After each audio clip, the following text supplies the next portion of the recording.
Hey. Hey. Oh. What an Let me say episode this of to Dawn Brothers. Let start. me say this to start. Let's wrap this up quickly. Dawn Brothers. Donbrothers. One of the shows. Yeah. I'm trying to get the wiki to load. One of the shows. That was a real episode of Dawn Brothers, except for the parts that weren't. Yeah.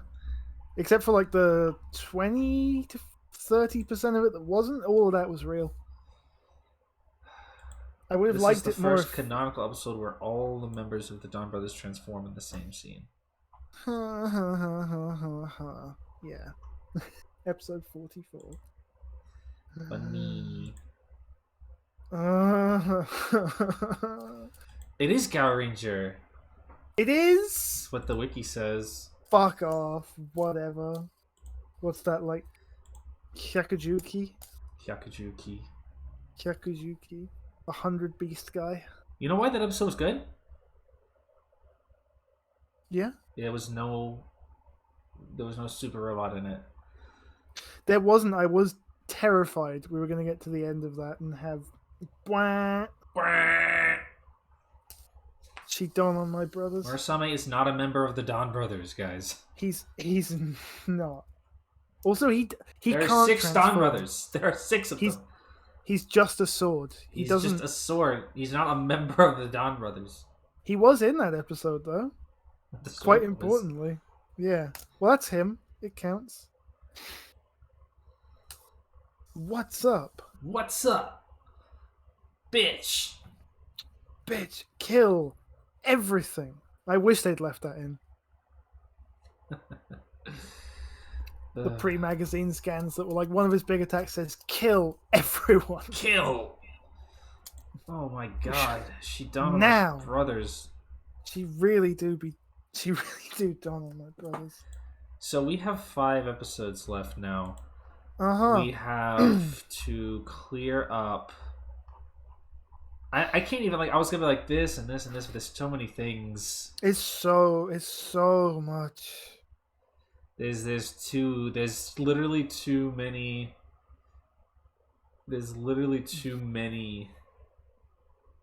This truly is things. the Inoue experience that we're adding 2 new characters To the in last 5 episodes of the show. He loves it. He loves to do that. He loves to just throw shit in at the last second. He loves to do nothing for huge, insulting, unbearable stretches of time, and then when you get to the finish line being in sight, he's like, "Oh my god, right, I had this shit I wanted to do, but then I just sat around and did nothing for 20 episodes and nothing happened, so now I have to throw it all in at the very end, where it's going to have no time boss, to breathe." be honest with you guys. No, God no. What about this show? What about this show makes you think that there will be an antagonist? Because there is no antagonist in the show. There isn't. There's just people who fight each other sometimes.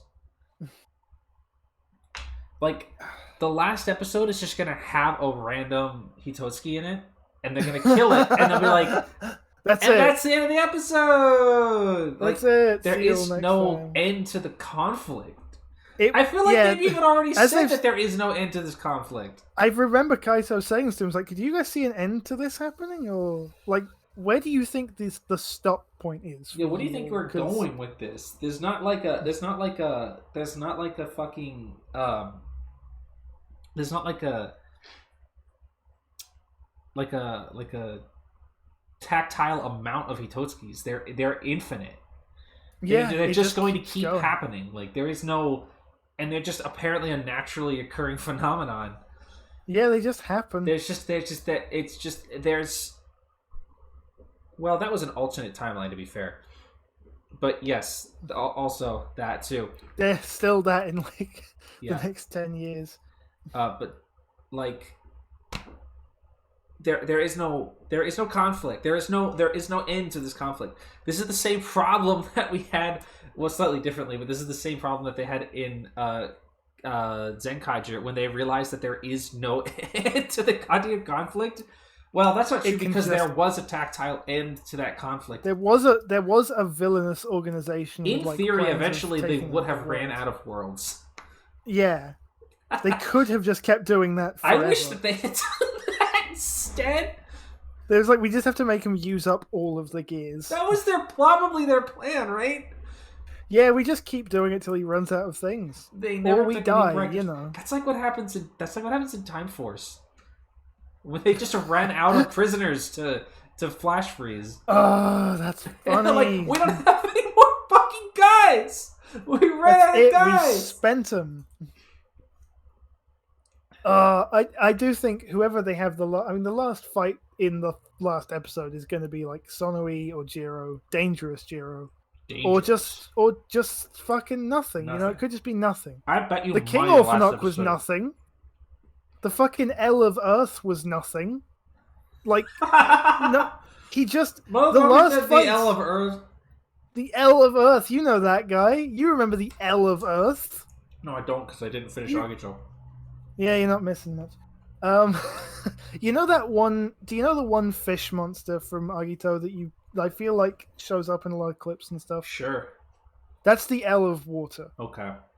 And there's also the L of air and the L of earth, and those two are the last monsters in the show, and they're introduced like 2 episodes before as like the big, like highest ranking generals of God, and then they just kill them. You know. One of them kills Gills at one point. He gets better. Okay, Gills died like more times than a fucking Dragon Ball character, though. To be fair, he really did, but he died. He died quite intensely. His new girlfriend got killed. Spoilers for a 20-year-old show. That you and how many times is that for him? His new girlfriend got killed. His and new girlfriend, you mean? Because his old new girlfriend also died. Yes, another one. Because she was a Scorpio. Because that was the one. No, well, yes. I guess. The latest one died because she was a Scorpio. That was why for like a third of the entire program, Gills blamed Agito for that, because when you see... The obvious assumption you make is when you see somebody cradling the body of someone who... Like, when you see Agito cradling a dead body as if he's heartbroken and distraught, your obvious read of that is you fucking killed him. Yeah, always. Right? Well, because when I kill people, I cradle their body like a deceased lover. Mm-hmm. And not naturally. Like... But, like, that literally happened until, like... What? He, like, held that grudge until he found out that it was Shoichi? Yeah. Awesome. And then it was like, oh, well, Shoichi obviously couldn't have done that. Agito is so written. Anyway, yeah, the L of Earth and the King Orphanok are the 2 Inoue final bosses that I have encountered. Well, the L of Earth isn't... You know, God is the final boss of Agito, but that's he's not a monster in that way. He's just a guy in a turtleneck, so, you know, it's not quite the same thing. Anyway, they don't matter. Like, he just doesn't do that.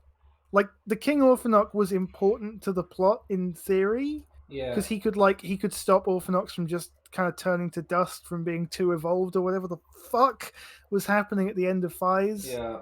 But he was nothing. He was a complete non-entity, just introduced so there was a final monster. It's going to be that with this. Like, it's gotten more in a way as we've gone on. He's fallen back on old habits. Yeah. Like, this introducing 2 new guys in the last 5 episodes, it's like he never left, you know. He hasn't lost his touch of just doing the worst. Now, to be fair, I don't know what happens at the end of Kiva, and to be even more fair, I don't fucking care. Yeah, but I don't know. Like, I don't know. Like, how to compare that to Kiva, because I don't know what happens at the end of Kiva, and I also don't know what happens at the end of Jetman, other than like all of the Neo Dimension guys die. But that show was like explicitly set up as like a selection of like rivals and stuff. Like the rivalry between like they were an actually antagonistic force, right? The Notos are not. Because they're like a fucking parody of that. Yeah, they really are, actually. Because Donbrothers is a parody. This whole thing. There's a parody's nuts. I think like maybe the last fight will be Sonoi and Momoi. Again, like for the third time. But like, I can't see there being like a big fight at the end. Like, who's the final boss? Like, that's not gonna happen. It like that's not what this show's building towards. I don't really know what the fuck it's building towards. Maybe I'm totally wrong. Like, maybe the last boss will show up next episode. Like, they'll be like, this is clearly the telegraphed final encounter. But that'd like, be really funny. The only reason that I say is Donbrothers a parody. I don't. It's so much of this is like either in a way is deliberately like pastiching his own famous style. Yeah. Or it's just He's actually so far writes gone. like this now. He might. It's actually hard to say. I could not, with 100% confidence, say either way. He might really just be like this. The more that I think about the quote unquote, and I'm not. By the way, this is not coming out. This is coming out like I'm insulting the show, but I still think Donbrothers is good. Yeah. When I call it a parody, I'm not being disparaging necessarily. No. But like.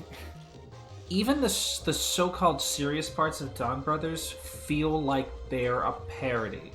Because they're couched in the most ridiculous fucking bullshit you've ever heard of in your life. Like, you know, when Donbrothers wants to take itself seriously, even in parts where Donbrothers wants... Like, what's the most serious part of Donbrothers you can think of? Because I would think of, like, the first big fight between Don Momotaro and Sonoi. You know, when they strike each other down in the sunset and then...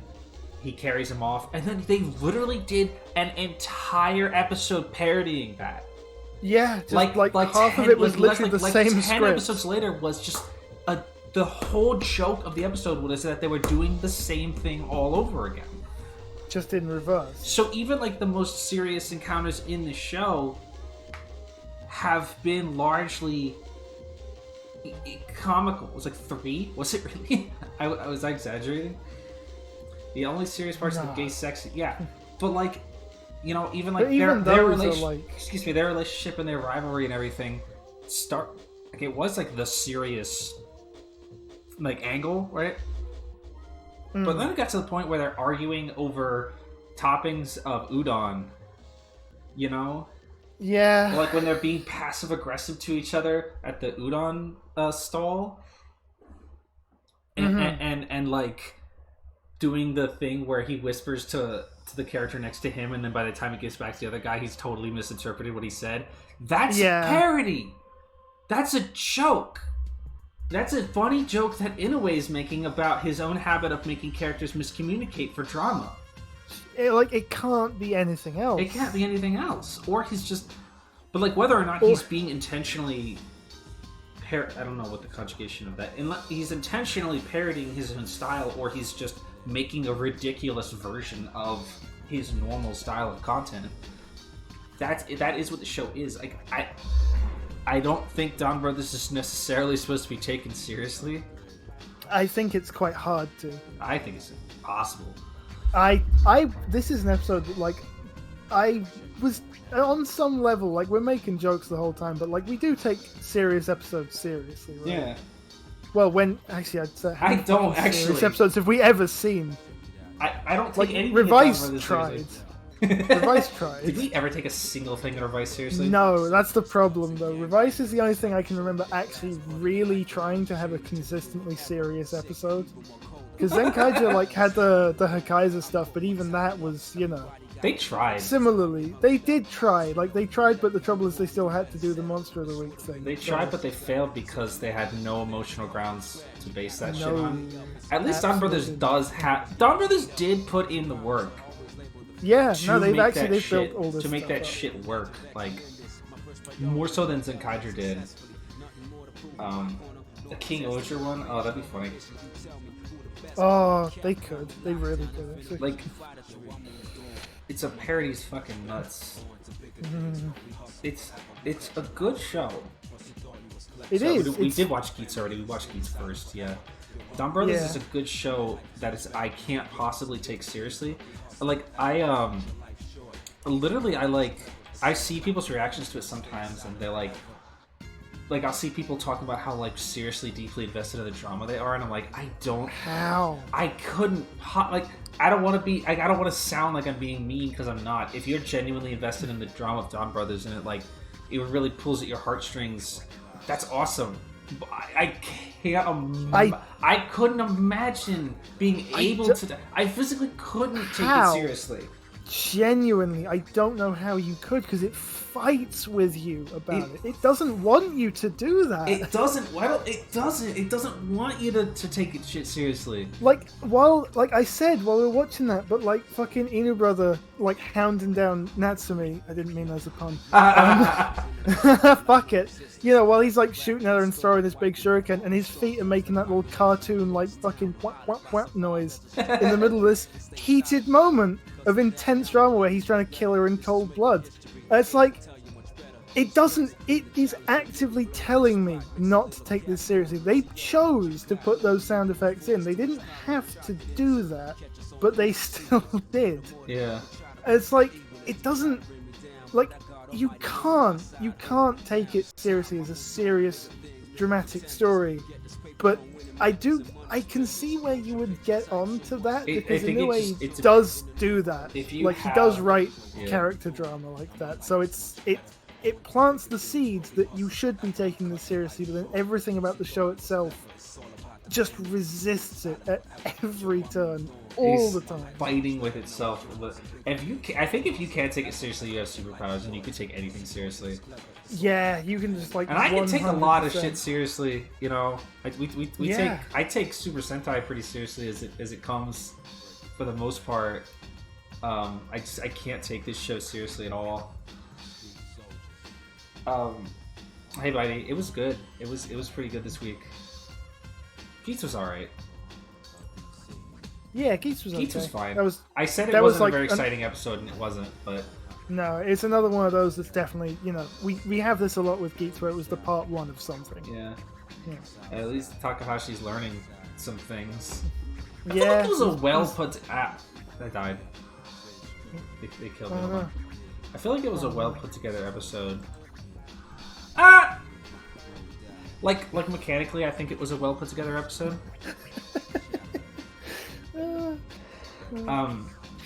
I think it's set up. It did its setup and its payoffs pretty well.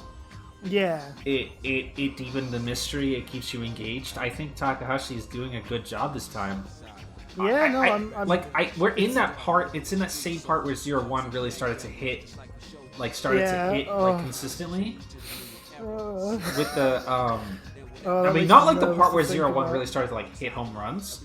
We're not there yet. No, episode count wise.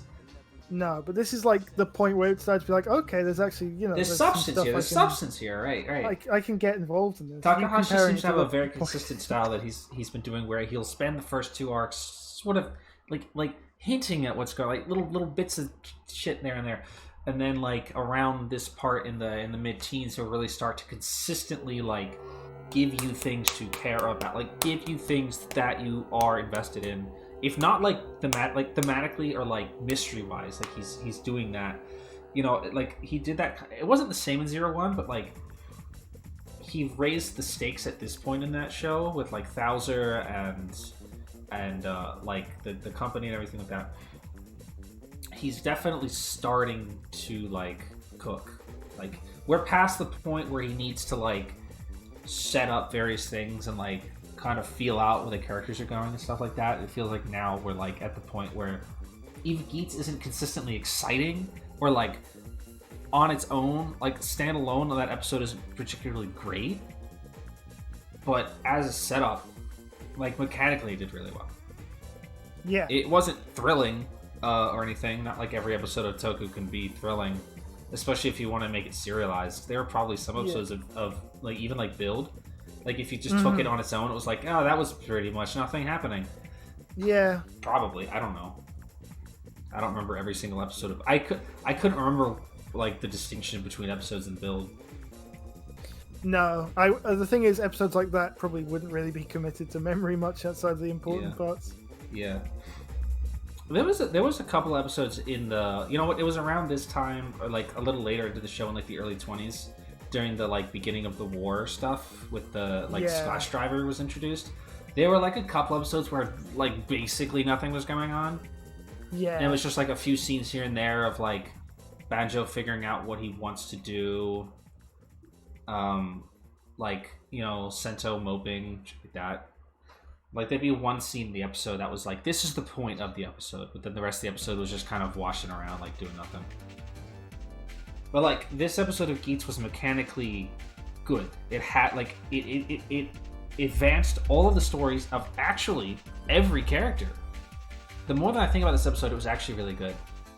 Yeah. Every character had screen time. You got a clear indication of if not how characters operate, sort of like why they're operating.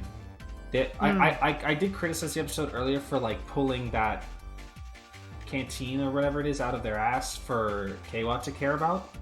Yeah. But it is an effective reminder of what kind of character he is. Since this part of the arc is about him, it is an effective way to remind you this is what he stands for as a person. The owl guy, you saw how he operates by manipulating Keiwa into not telling anybody else about specific information and then using it against him later on.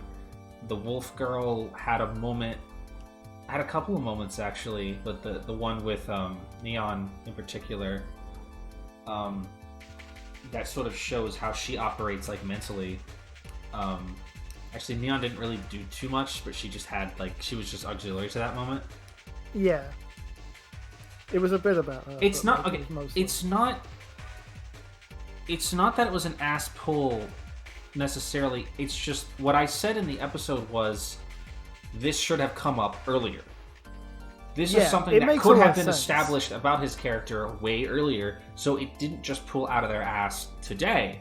Here's the thing that Keiwa has cared about the entire time, because they literally yeah, I'm always around, I'm always hanging out here. Everybody here knows him. I've never fucking heard of this place before. Where the fuck has this been for the last almost 20 episodes? That's something that could have come up earlier in the show, but you know, it's not a deal breaker. It maintained its purpose. I seriously expect that once this arc is over, it'll never show up again. That doesn't matter. Possible. That's not the point. The point is to remind you what Keiwa's character's about. Mysteries about Ace is deepening, little bit by bit. Oh. Yeah, and the aliens. And there's aliens. That happened. Yeah, dimension hopping, and there was a frog. There's aliens now. Oh, and there was half the episode was dedicated to Buffa, which is really nice. That's right. Again, the real secondary character they just got to the show. Yeah. No, I'm not gonna say that anymore because Keiwa had a lot of. Keiwa's been good, but if he's the tertiary, I suppose. Yeah, it's kind of a throw up between those two. He's definitely the tertiary guy. Yeah. I feel like... Is the frog actually a frog or is it a statue? Diegetically. I think diegetically it's a statue. Yeah, I don't think that's actually... No, they're not trying to sell it off as a thing, because his voice sounds like it's coming to a speaker. Yeah, if that was actually him, it would be CGI. Yeah, that's right. Or they would frame it in a way that would imply that it's moving or some shit. Yeah, but no, it's there, and it's like he's calling in through the fog. Yeah. Because he's in another dimension. He's in another dimension, that's right. Buffa seems to be firmly at this point occupying the tertiary slot. Yeah. Where, I feel like we could see a return to a more genuine tertiary position than we have in the last couple of years. That would be I guess he's kind of in a certain way, he's sort of occupying the tertiary slot in the same way that Ikazuchi was. Is that what his name? The lightning rider from Saber? Espada, right. Ikazuchi is the name of the sword. Yes. I don't remember the character's name because I don't care. Kento. Yeah. Would he be the gills of the show? That's a little... That's a little too outlandish of a... Not outlandish, but the structure is not there. Yeah, Gills was quite exceptional in his role as third. because, and I'm saying this, I'm giving it to Espada here because like Buffa is now separated from everybody else. He is no longer an active participant in the main plot line, in specifically like the Rider game, the DSP, the Dick Sucking Paradise. What's it called? The DGP. Whatever. DSP. Someone else. Whatever. I don't care. He's not a part of the Rider War anymore, but he's still involved in the narrative. It's like how Espada died. Buffa also died, and then he, like, now he's sort of in that like weird other position where he knows certain things about the plot that nobody else does, and he's acting on his own, which is like when Espada was Caliber, except the difference is that Buffa immediately returned to the plot after like an episode, and Espada was absent for 15 fucking episodes. Because Sable was really written. I mean, they had their reasons for that, but like he literally was just like, not in the show for like a quarter of it. Out. And for like 90% of the show, he wasn't Espada. Yeah. He was probably Caliber on screen more than he was Espada. Didn't come up much.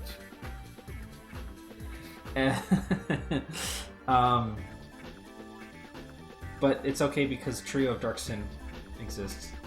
Yeah. Which... Didn't watch that. No, I don't know if it's necessarily good Espada content either. What did you say?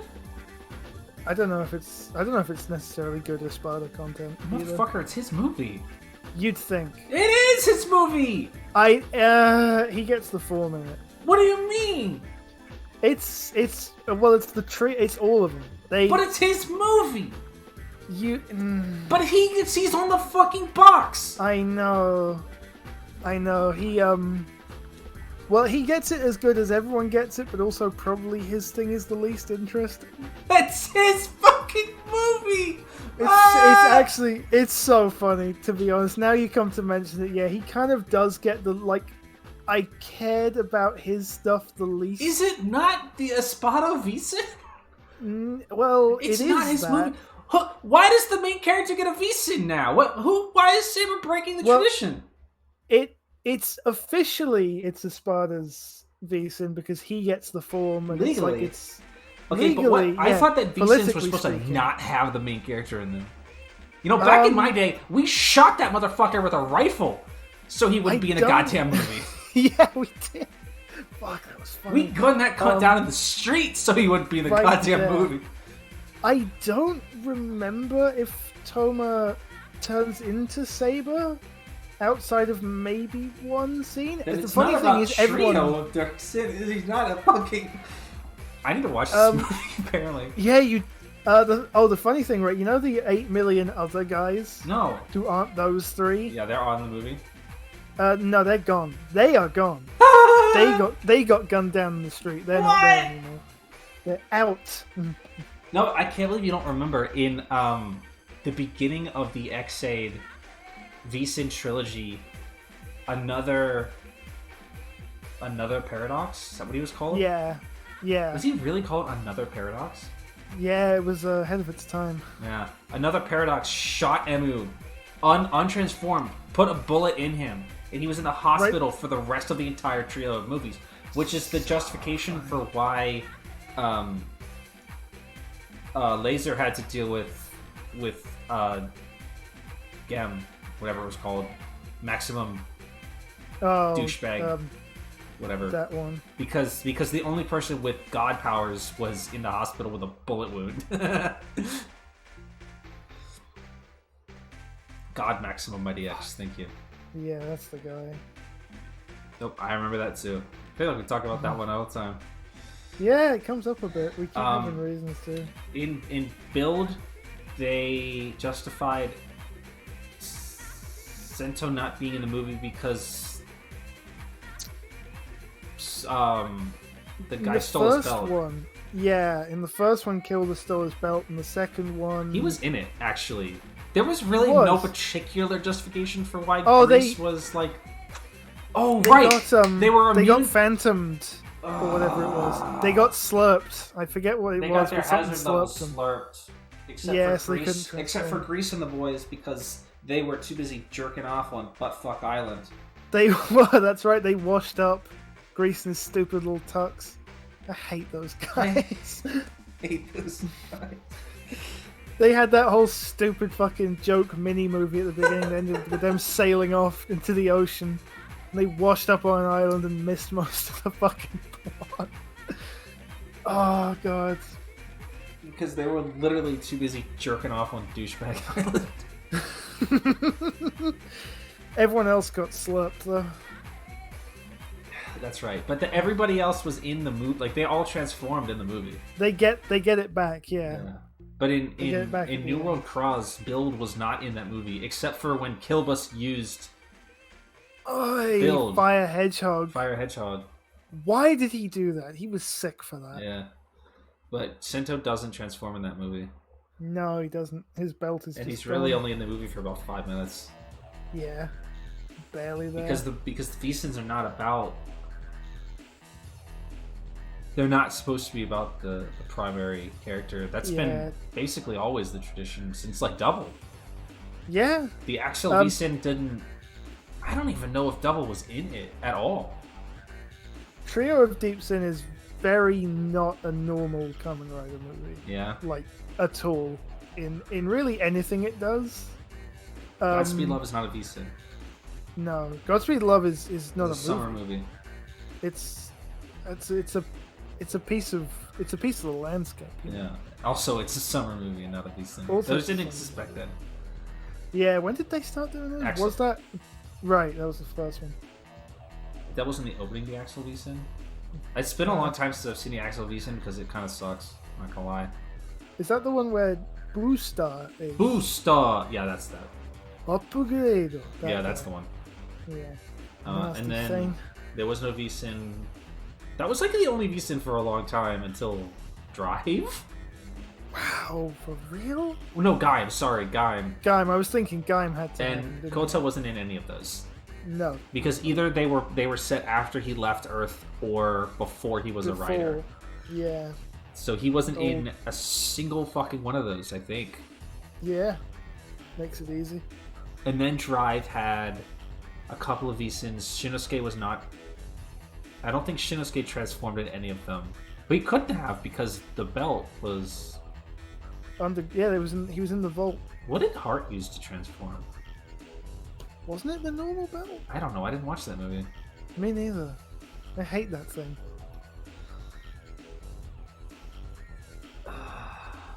And then, Brain. Yeah. Okay, Brain came out like fucking 8 years after. Yeah, they were funny for that. They were funny for that. They do the whole thing where Brain gets kidnapped to be turned into a rider, and he literally makes a joke about how they're doing Showa tropes at almost the fucking end of the Heisei era.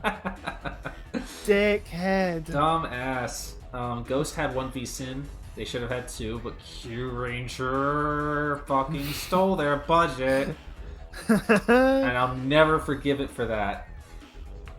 And I have no proof of that. But, like... It's obvious. Also, Sin Spectre was fucking nuts, man. I don't even know what was the justification for Ghost not being in that movie? He was in it, actually. I think. He just didn't really do anything. just fucking around, you know? Yeah, okay. For everybody who may not have been around or didn't remember, Kamen Rider Ghost was airing... The end of Ghost was airing near the beginning of Utsu Sentai Q-Ranger. Toei was pushing Q-Ranger really hard at the time, and weirdly, Stinger, the Orange Ranger, got a V-Sin in the first 3 months of the show airing or something. It was pretty early in the show. Stinger himself got a V-Sin, and then mysteriously Ghost broke the pattern of 2 V-Sins because the 2 years before Gaim had 2 V-Sins, technically 4, but they were packaged as double features. Yeah.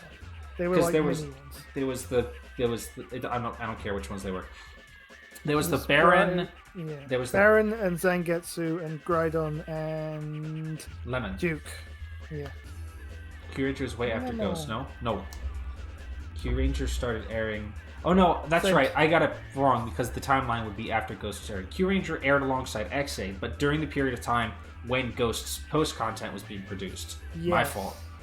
Anyway, so it was Knuckle, not Grydon. Oh yeah. Whatever. Gaim had 2 VSINs. Drive also had 2 VSINs. They had the Heart one, and they had the Chase Smock one, right?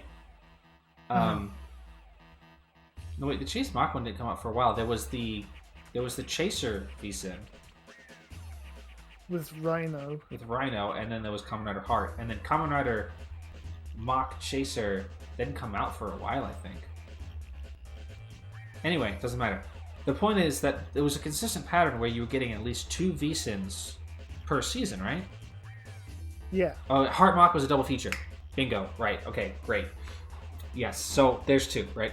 And then Ghost came out. Okay, Ghost, and then Ghost stopped. And then Sin Spectre came out. And then nothing else came out. Ever. Even though, and they knew they weren't going to... Because there's a point in the movie, in Sin Spectre, where Necrom literally speedruns an entire character arc in 5 seconds. Pulls out an upgrade literally out of his ass that already had a physical suit and everything ready to go. Yeah, crazy. Pulled an upgrade out of his ass, and then got stabbed and bled out, and lost that fight, and was never mentioned again.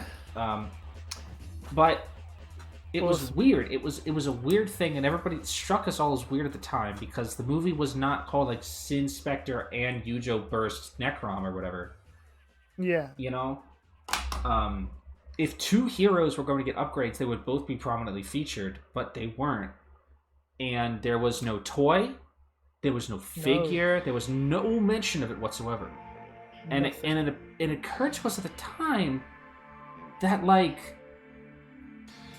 it was just thrown in there haphazardly when they learned that they weren't getting a Kamen Rider Necrom movie.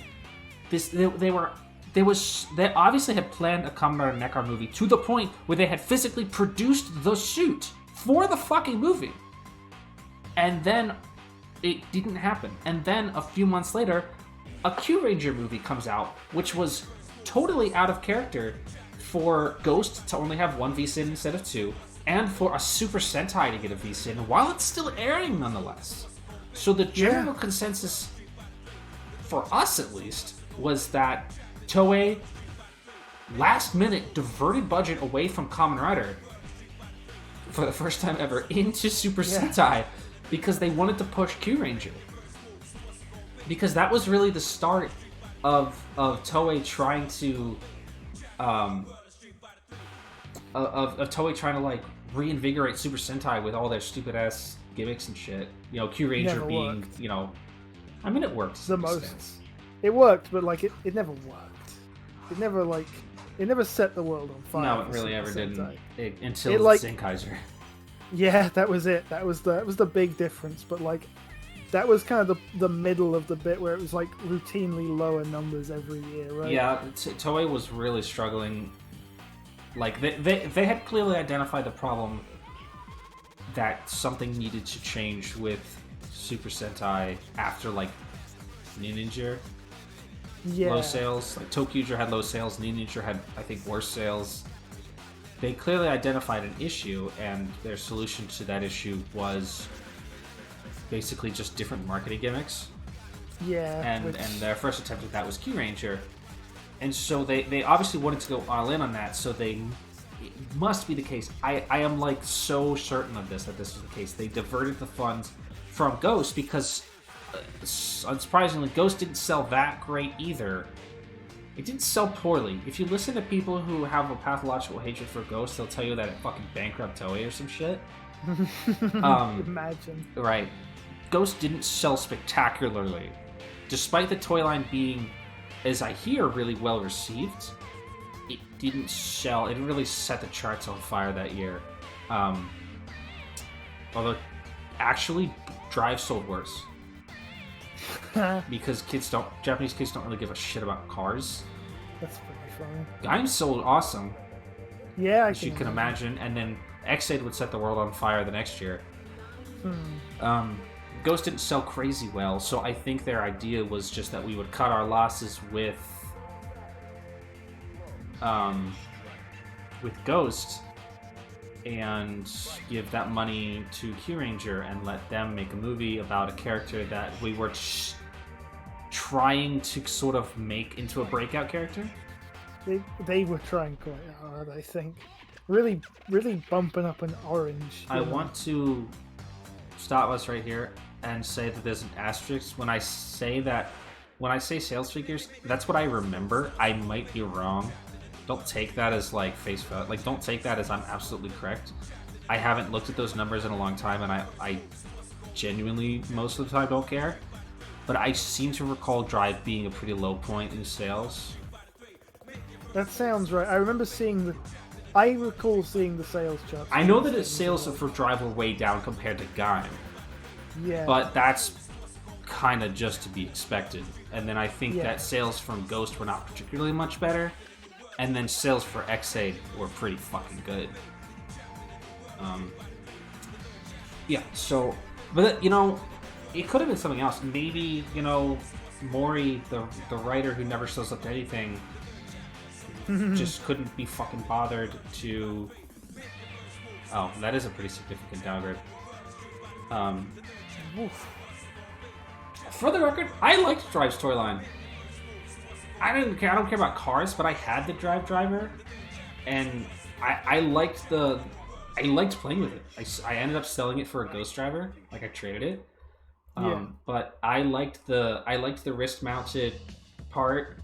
It's cool. I liked flipping the switch on the belt and like flipping the cars and like doing all the stuff. Drive's head poses are really cool and dynamic.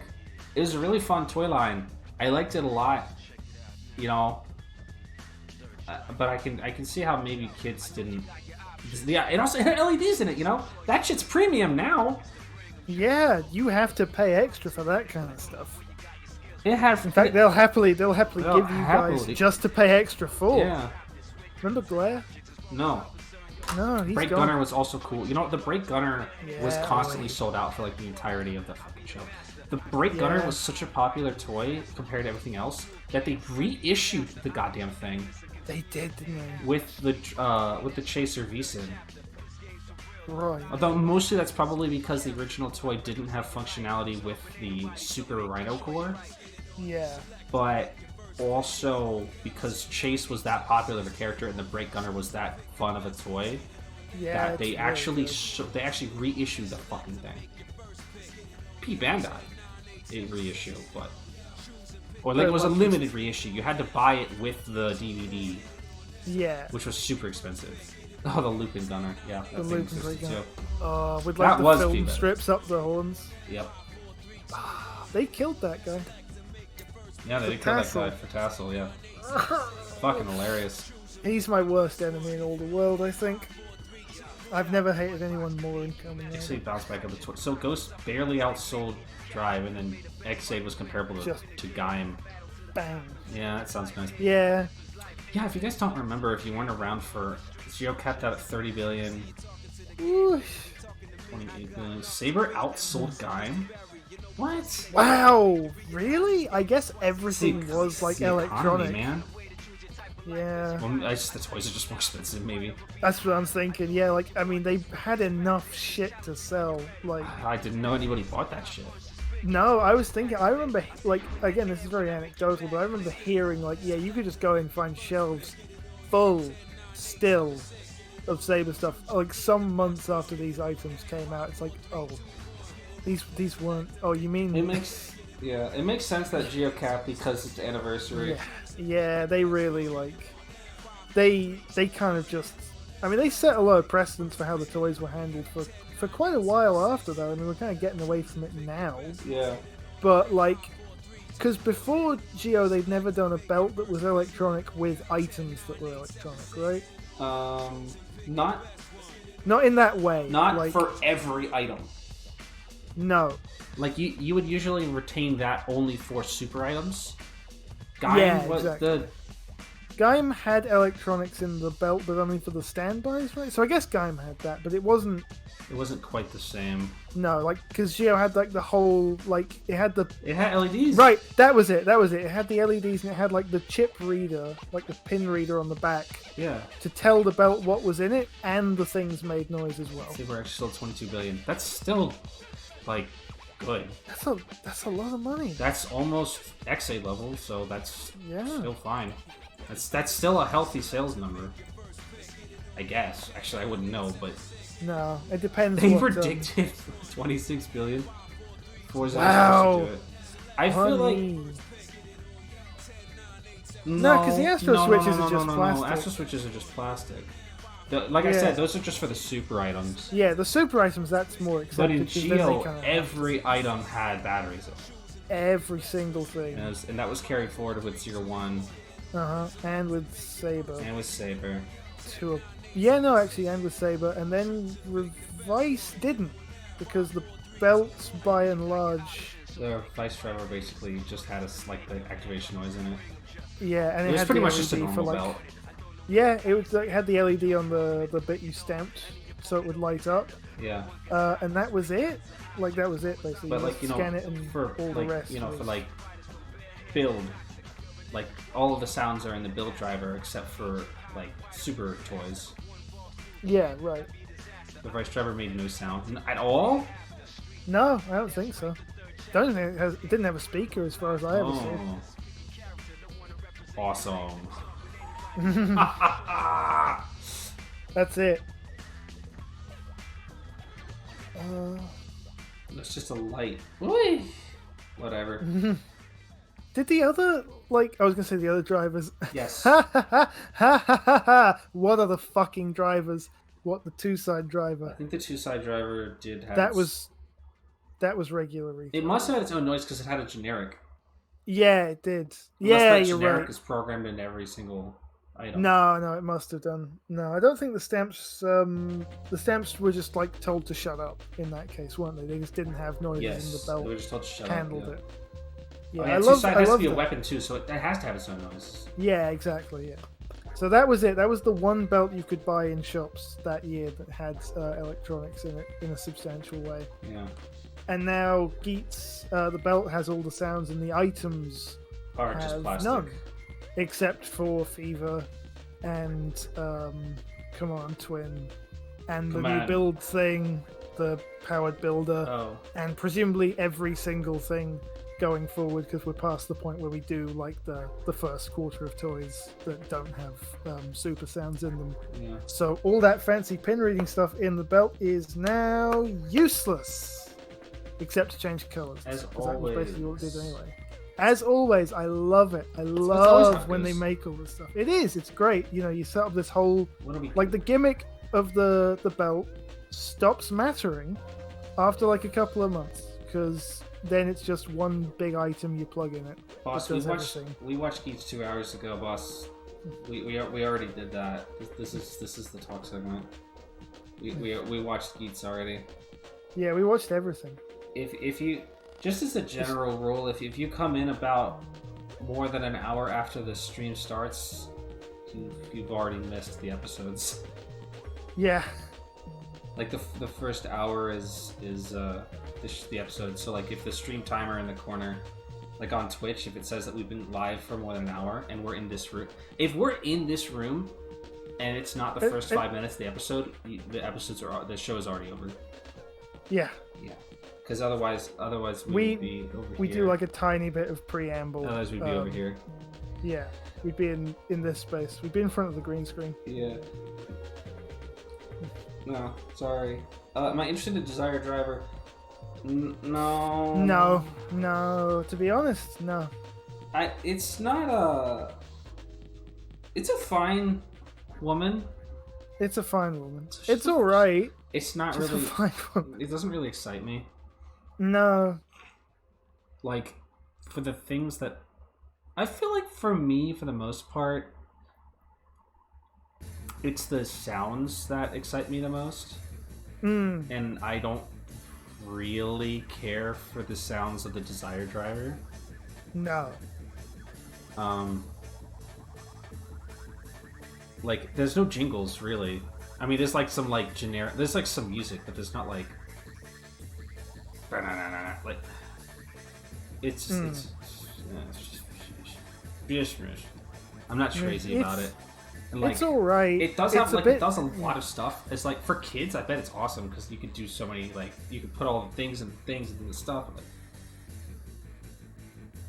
the way that I look at toys doesn't particularly excite me. Yeah, exactly. Yeah, those sound good, but like...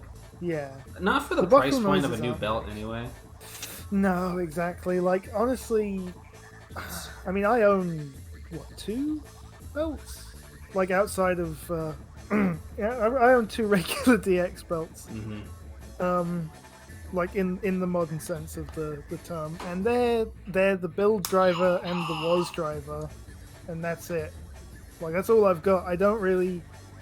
Well, one, because space, this is a thing I bump up against a lot lately. Space is very much a premium in my life, right? See, I just put them in a big old box at this point. I don't display them. No, that's the thing. I could not tell you how much... Why are you doing that? I'm not doing anything. I can hear that. You can't. Anyway, I have so much stuff just in boxes, and like... I have to mean it, you know. Yeah. If I'm gonna get one of those, and like nothing for years, literally probably since build, and I guess technically Geo, but I mostly just got the was driver because it was like really nearby and not too expensive. Was it? Has why are you doing? I'm not. Why? I'm fucking being. Anyway, yeah, none of the ones since, like, I guess technically Geo have really given me any interest enough to justify Z-Riser. Like, that's different. Not different. It's different because it's not a belt, and also does like way more. Because it's like the best DX toy ever made. Literally, like, as good as it gets. Yeah. Everything else wishes. Literally. The medals are the best collectible ever. Easily, handily, no contest particularly. The Z-Riser. Ultraman Z. I wish I had the fucking P-Band one that had voice clips in it. Me as well. Instead of doing that, you can just get the Hyper Key. It has the same voice clips in it. Oh, I didn't know. It has Zed's prehension voice clips. Oh, for okay. Yeah, that's right, it does. Original. I forgot they did that. I forgot they had the voice lines in that thing. Yep. Voice mode. Voice mode. The the thing that reminded me, because you sent me this, the video of the Gaia key. Gaia! Yeah, I saw they announced another fucking Hyperkey set. Jesus Christ! Show's over, guys. The show's so over. It's like a bunch of Heisei Ultras shit. Fine. Gaia! What a maniac! I can't believe we're not getting that. That's fucked up. That's not taken true yet. Everything from me. It's not true yet. It's not, but like Decker's over like this week. Yeah, is it? Well, I mean, that's not. They don't announce it right away. No, it'll be like it'll take like 6 fucking months for them to announce a new asshole. It's weird. They have a weird cycle. They finish a show. They do like a clip show basically. Yeah, they always do Ultra. What's it called? Ultra Chronicle. And then Ultra Chronicle will tell us what's gonna come next. Yeah, which is an odd way to do it, but I guess that's what you get. But they've been doing it for a long time, actually. Yeah. It keeps Ultraman on the air with a reduced budget. And it means they don't have to be making, all they have to do is just hire somebody to edit clips and play the voice actors a bit to like pitter-patter about while they actually make the new show. Keeps Ultraman. It keeps their time slot and it keeps Ultraman in the public consciousness somewhat. while they're actually not actually producing any content. Yeah, it's a good way. Basically, any Ultraman is a good Ultraman to start with, except for like, I don't know, like Hey Sail, just like something that's a sequel show, some shit. Yeah. Watch Ultraman Z. The best answer is Ultraman Z. Oh, that's Z, just Z. Ultraman Z. It's free on YouTube, like officially. It's officially on YouTube. With English subtitles. With English subtitles. The one downside. Yeah, don't start with Ultra 7X. Probably be a little confused. No. Although I don't really think you need to watch Ultra 7. Go ahead. The one downside to watching Z on YouTube is the playlist on Supro's channel has the episodes in reverse order, so you can't use it to watch it, which is the one and only stumbling block. So you have to just do it yourself. Shin Ultraman was great. I don't know. Shin Ultraman was amazing. It was it's really good. It's really good. It was fantastic. I saw it in theaters. Yeah, me too. Me did too. Me You're did fucking too. me up. Yeah. I saw it with a bunch of people who have never seen any Tokusatsu at all, and Voss was there as well. So did you guys not get the Ultra quiz? No, we that didn't. Sucks. Did you get the? Fuck me. Did you get the interviews? Yes, I got both. Fuck. I got the Ultra quiz, and the interview with the director, and the interview with the main actor. I can't. Yeah, I got that as well. I can't imagine what the people I went with would have made of the Ultra quiz, though, or my reaction to seeing it. I would have been having a fucking fit in my seat seeing that. That was hearing about that afterwards. Right? I got every question on the quiz right, except for the one where they asked you what the fuck King's planet is called. Oh, well, no, it's not the planet. It was like they showed like a screenshot of like King talking to some assholes, and it was like, what is this area called? And it's called King's Cave. Oh, King's Cave. It's King's Cave on King's planet. Oh, and I'm like, whatever, man. What the fuck ever? The worst guy in history. See, there's another question that was sort of tricky, which was like, which of these four? I have it like right here. It's like, which one of these four is not an Ultra Brother? It's Hikari, isn't it? No, Are you serious, bitch? Hikari's not an Ultra Brother. He is! You watched Mabius. Him and Mabius are both Ultra Brothers. He's an Ultra Brother. I love Hikari, but he's not qualified for that. He is! I actually took a picture of it. It's which of these four is not a member of the Ultra... I'm going to ask this question. I want you guys... But like, if you watch the movie and you saw the quiz, don't answer it. Who is an Ultra Brother? Which one of these is not an Ultra Brother? Astra, Ultraman 80, Ultraman Hikari, or Ultraman Zero? Do you know? It's not Astra. That's wrong. I was gonna say no. That's my impulse. Does Zero not count? Zero is not an Ultra Brother. Wow, that's funny. That's fucking funny. 80 is an Ultra Brother, except 80. Except if you're talking pre-Mabius. This question is whack. This question is actually like bad because like Mabius canonizes that 80 is an Ultra Brother, but before Mabius, 80 was not considered one of the Ultra Brothers. Like in meta, he's not an Ultra Brother until they retconned that in Mabius. Mabius and Hikari are also Ultra Brothers.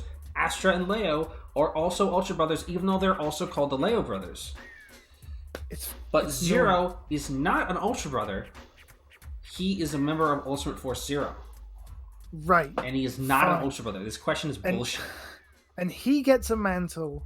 And maybe he gets and a Hikari. Different mantle. He still gets one. Though. His mantle is different. It's a mantle. He gets to have one. 80 doesn't have one. Hikari doesn't have one. Mabius doesn't have one. The Leo Brothers have them, but they're different. They're different. Because they're Leo Brother mantles. Mabius should fucking have one at this point. It's not right. It's not right. It isn't right! This isn't right! This isn't right! That was ours! That was ours! Give it back! How the fuck? Okay. Who even is Hikari? He's a scientist. He's a scientist. He's the guy who made the Geed. Oh, he is. He makes all the fucking and the things. Z-Riser, Yeah, he's just the guy who makes the shit. fuck, it's funny. The bonds. I'm missing some information on the Bond. I can't stress you enough. Okay, God, so the thing about the quiz and the footage they showed for it is it was all related to Absolute Conspiracy and the Kingdom. I thought so. And they used the dub. No! Yes! You're fucked! You're sick in the head! She's a fine woman. She's a fine woman. Yes, they use the dub, and it's narrated by Sean from Ultraman Max. No! The white guy from Ultraman Max. Not the white boy! Not the Max white boy! The only other question I got wrong is that I confused Great and Powered. That it wasn't who this is, it was where is Ultraman Great from? I did this. And I thought it was Australia, but that's Powered. Or is it the opposite? No, it's the other way around. It's the other way around, because Powered is American and Great is Australian. I got it wrong because I fucking hate both of them. Yeah. Apologies, but we're gonna have to go rough. And then they had a question about the Ultra Force, which is Chuck, Beth, and the other guy. No, not my guy. Yes, so which one of these isn't a member of the Ultra Force? And I'm like, who the fuck is the Ultra Force? The fucking Ultra Force. Hey, I have guys called that who I made before I knew that was the fucking Japanese name for Ultraman USA. Well, no, the American name for Ultraman USA. The Ultra Force. Chuck, Scott, and Beth. Fuck. And then they showed their new suits from the new movie. Yeah. Insane that they get to have those. They look good. They do. They look really good. I almost said probably better than they deserve. I don't remember who the other character in the it's always like 4, and it's like Scott, Chuck, Beth, and it's Jonius. Yeah, it was Jonius. I was gonna say, was it fucking Jonius? Imagine. I'm like, no, it's not Jonius. I know it's not fucking Jonius. U40. And there was another question that was like, where's the Land of Light? Or like, where is the Ultra Garrison's headquarters? And it was like, the Land of Light, fucking U40, U50. I'm like, no. No, it's not those. I know. No, you're right. We should talk about Shin Ultraman. We should talk about Shin Ultraman. Jay knows nothing about Guilty Gear Lore as far as I understand. Absolutely nothing about Guilty Gear Lore. I put all those points into knowing about Mortal Kombat. You put all those points into knowing about Transformers lore. So when I DM'd Jay, and I'm like, hey, how come this guy just told me that the Transformers G2 fucking comic book is canon to G.I. Joe? Yes! I don't know about that. I don't fucking know about that. I had no... The comics are largely a mystery to me already, and I didn't know that they're... I didn't know... no one has ever read the G2 comics. Okay, we couldn't watch the Strive movie completely blind because one, Strive's storyline is kind of boring, and two, it's boring and it makes no sense unless you were to consume at least 4 hours of like Wooly's lore videos on like Exard and everything beforehand. Oh, so we would just do a stream where we would just watch 4 hours of Wooly talking about the Guilty Gear lore, and then we would watch Strive's story and be like, that was like mostly pretty boring. It's no MK9. It's no MK9, unfortunately. Shin Ultraman. Let's talk. Okay, let me put down the gauntlet here. We're about to talk spoilers, probably. Yeah, we're absolutely. I think at this point, you should have seen it. It's been out legally. It's been out months and months and months. It was out in cinemas like for a day. 2 days. Oh yeah, 2 days. We only had it one. Yeah. I didn't go to the second day because it was a dub. Yeah, I have no interest in that. What do you think of the quiz? We actually just talked about the quiz for like 10 minutes. I really like the quiz. Yes, before getting to it. Jackie saw the dub. It's not like I didn't. Yeah, I have nothing against it, but I'm sure it's fine. But like, I'm happy to not know what the dub sounds like because I don't want to be having that thing where I hear the dub when I watch it in the original language. Yeah. You know, where you remember the dub lines if they say something kind of weird. I have What's that a bit. What's the matter, Traeger? Yeah, exactly. I didn't want that clouding up my Shin Ultraman. I heard that it was. Anyway, I heard the dub was fine. Yes, actually. Anyway, yeah, you should have seen it. Great. It was really good. Yeah. It was like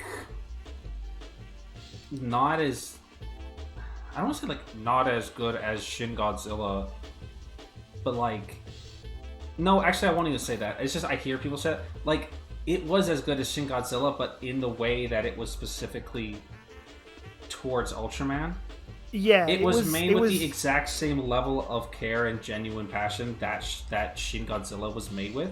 But for people who don't know, about Ultraman, they might perceive it as being less, like a lesser outing than Shin Godzilla because they don't understand.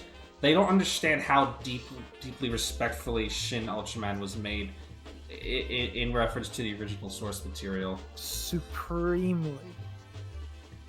It was like doing exactly the same thing for Ultraman. But it was literally like Godzilla. Every scene was like pitch perfect to what like Ultraman is. They did all the things like they did it. It was perfect. It was perfect. It was essentially perfect. Not a hair out of place, I would say. There was no point in the experience where I didn't feel like I was watching Ultraman. No, it was phenomenal. In terms of being an adaptation, literally perfect. Yeah, I can't imagine a better way. Like, you know, when you watch an adaptation of something, be it a movie or like an anime adaptation, like whatever it may be, like an adaptation, and you're like, oh, they're not quite capturing it right. Yeah. Not true here. Not true. Literally pitch perfect in terms of the style and emotional resonance of Ultraman, which makes the things that they did change really interesting. Yeah. It's definitely a good thing and a show of like how well something's it's you know when you watch an adaptation like an adaptation of something, I'm trying to think of something that's like good but kind of contentious. Or like they changed something and you're like, why did they change that? Like, why did they do that differently? What was the purpose of that? Why did they change that? In Shin Ultraman, I never felt the need to question why they changed things, because even though there were things that were dramatically different from the original version of Ultraman, the way that they were presented was clearly coming from, like, none of the way it was presented. The way that they were changed was clearly coming from a deep understanding of what make Ultraman good, and how they can turn that on its head in an equally good way. Like, Ultraman... Okay, here's serious spoilers here, right? In Shin Ultraman, the human is not there is essentially no human in there, right? Yeah. In the original Ultraman, the alien, crashes himself into Shin Hayata's his jet when they're fighting the first monster in the show, and he fuses with him to save his life. But when he's not Ultraman, he's just Shin. He has been restored to life. He is still the same person that he was before. He's just a human being. Ultraman is inside him. When he uses the beta capsule, Ultraman takes over, right? I think that's right. That was a rhetorical question. That's how it is with every Ultraman. Yeah, I'm always a little hazy on exactly the borders, but when it's not like Zed and Haruki, where they're clearly separate characters all the time who interact, it's always a little bit of a question mark as to when in the original Ultraman happens. They are. I'm pretty sure they are different characters because at the end and at the beginning, Ultraman talks to him. Yes, they are different. But Ultraman is a separate guy. There are different things. There are parts that blur the lines, like Taro and his host are technically the same person. Yeah. But it's really weird and complicated, and it kind of gets retconned. Yeah. A lot of that weirdness would later be retconned out of the Showa era. Now it's firmly established. Ultraman is Ultraman. His host is another person. Yeah. Because the hosts aren't really there anymore. Like when you see Ultraman in like Mega Monster Galaxy and he looks like Shin Hayate, he's just doing what Seven does. He's just taking his face. You know, right? Haruki and Zed are different people. They are fundamentally different creatures. When Zed is in control, Zed is in control. And when Haruki is just Haruki, Haruki's in control. Kaminaga is essentially just Ultraman. because the person that he's copying is dead. He is not that person. Kind of, right? But it's clearly not a human being with Ultraman in it. Ultraman is in control. Right? It's like, yeah, he's like everything about how he acts in like the first, like I guess third of the movie is just him just like being a complete alien. Yeah. Like, but he understands like the situation. He clearly has enough of Kaminaga's like knowledge to pretend to be him, yeah. To be him and like actually do his job as a member of the SSSP. Yeah. And like, but everything beyond that, like, no, because he's constantly like every time you see him, he's like thumbing through books. Yeah. Like mountains of them. Just in the original, like the original iteration of Ultraman, it's a human with an alien in him, right? Yeah. Shin Ultraman is an Ultraman with a human in him. Yeah. Like he has an alien pretending to be human. He has Kaminaga's like soul. He has Kaminaga's like soul in him, and he doesn't. Well, he does actually, but like he can't just separate from him. No. Like they're conjoined basically. And there's like, I feel like they were playing with you with that too, because like, I feel like it was like kind of a big reveal, like when he goes back to that forest and he's just standing over like his own dead body. It's kind of fucked up. Yeah. That's kind of a point where like there's a definite shift and you're like, oh. Yeah. Huh. Right. This is not Ultraman. This is not the normal thing. No, there's not normally a dead person like that he killed by accident. Yeah. He gets killed to shit. Like it's really quick, but he's dead as fucking hell in that second. He gets his fucking spine smashed. The way that it changes that, but it's clearly in with a deep reverence and understanding for what made the original work and how we can change it to suit the thematical needs that we have now. Because the thematical message of Shin Ultraman doesn't work if he's not Ultraman the whole time. Yeah. Ultraman is the character. Like, Kaminaga is Ultraman. Yeah. There is no meaningful distinction between the characters. That's really the... Like, there is no meaningful distinction between the characters, which I guess is pretty Showa. Yeah, like, they really... Like, because Ultraman, which... Well, I don't want to call him the other thing, because it's weird to call him... I don't remember what his name is. It's Lipia. This is Lipia. Lipia. Because when he shows up first, when he's silver and he has like the Type A nasty fucking face, which it's so funny they did that. Like that is Lipia, and then Kaminaga is there, and he dies, and then they combine together, and then he's red and he has like the Type C face, and that's Ultraman. And that's Ultraman, and he's still Ultraman when he looks like Kaminaga. Like neither one of those two things in the first scene they're together are the same as Ultraman. Yes. That character essentially both of those characters died. The Silver Ultraman and Kaminaga, the human being, both die in that scene, and the result is Ultraman. Yeah. Which is a singular entity comprised of formerly two different beings. Yeah. Which is again pretty odd. Like it's on the same wavelength as it was in the original, but they push it further, and it's the central thesis of the fucking movie. Yeah, like they really, it is. It literally doesn't work if it's not like he's not Ultraman. He's not the alien. He has to be the alien. It was really good. You know what they did a really crazy thing about it is like, I don't know. I wasn't, obviously I don't live in Japan, so I don't know what the advertising was like near when the movie actually came out, but the trailers that we got did not have a single alien in them. It was only the kaiju, which are done in like the first half hour of the movie. Gone, like afterwards. Pagos is the last one. Which one? Pagos is it? Yes, Pagos is the last. Yeah, is the last one, and then it's two Zarab, EXE fights. Zarab, and then it's Mephiles. There are. Oh, it totally works. Like. Yeah, I see why they did that. I mean, there obviously were aliens in some trailers did show them off. But I don't remember. I didn't watch the trailers like super hard. but like I wasn't expecting the shift into. Like I wasn't expecting that massive shift, and I feel like that is also a way that clearly distinguishes the movie from Shin Godzilla. Other than all the other 9,000 things that clearly distinguish it from a different franchise, but like the kaiju shit stops.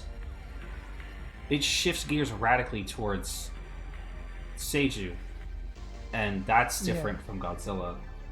Yeah, just in case you're wondering, like, what's this? You know what? Like, I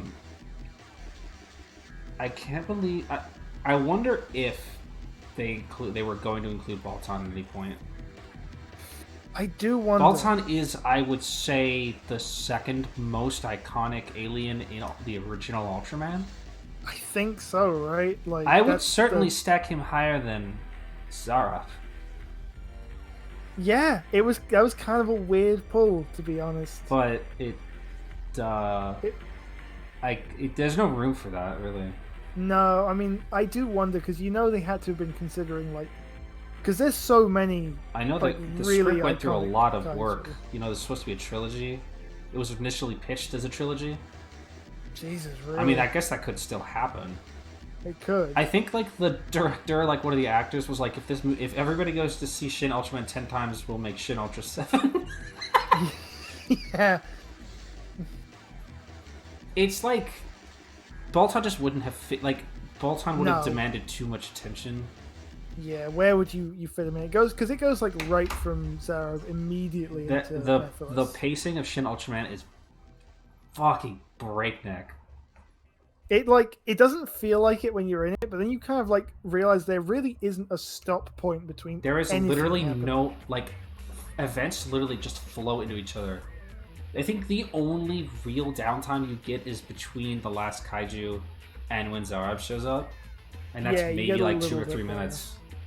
It's not a lot. It's not a lot of time, but I think that pacing isn't like I saw some people criticize. Like I saw some critics criticize the pace, but that's it kinda literally has to what the be. pacing of Ultraman is like. That's literally Yeah. authentic to the show. There is no downtime in Ultraman. Like there's no downtime in Toku, shit like that. Like in Godzilla had tons of downtime in it. If you consider like the slower scenes to be downtime. Yeah, The there was a lot of stuff pacing with, of like, Shin no Godzilla was glacial, frankly. Like, not necessarily saying that as a criticism, No. but the pacing of Shin Godzilla was glacial because that's the point of of those older Godzilla movies. The pacing of Shin Ultraman is light speed because that's the pacing of the Ultraman television show. Yeah. So it makes sense that it's just like fucking moving.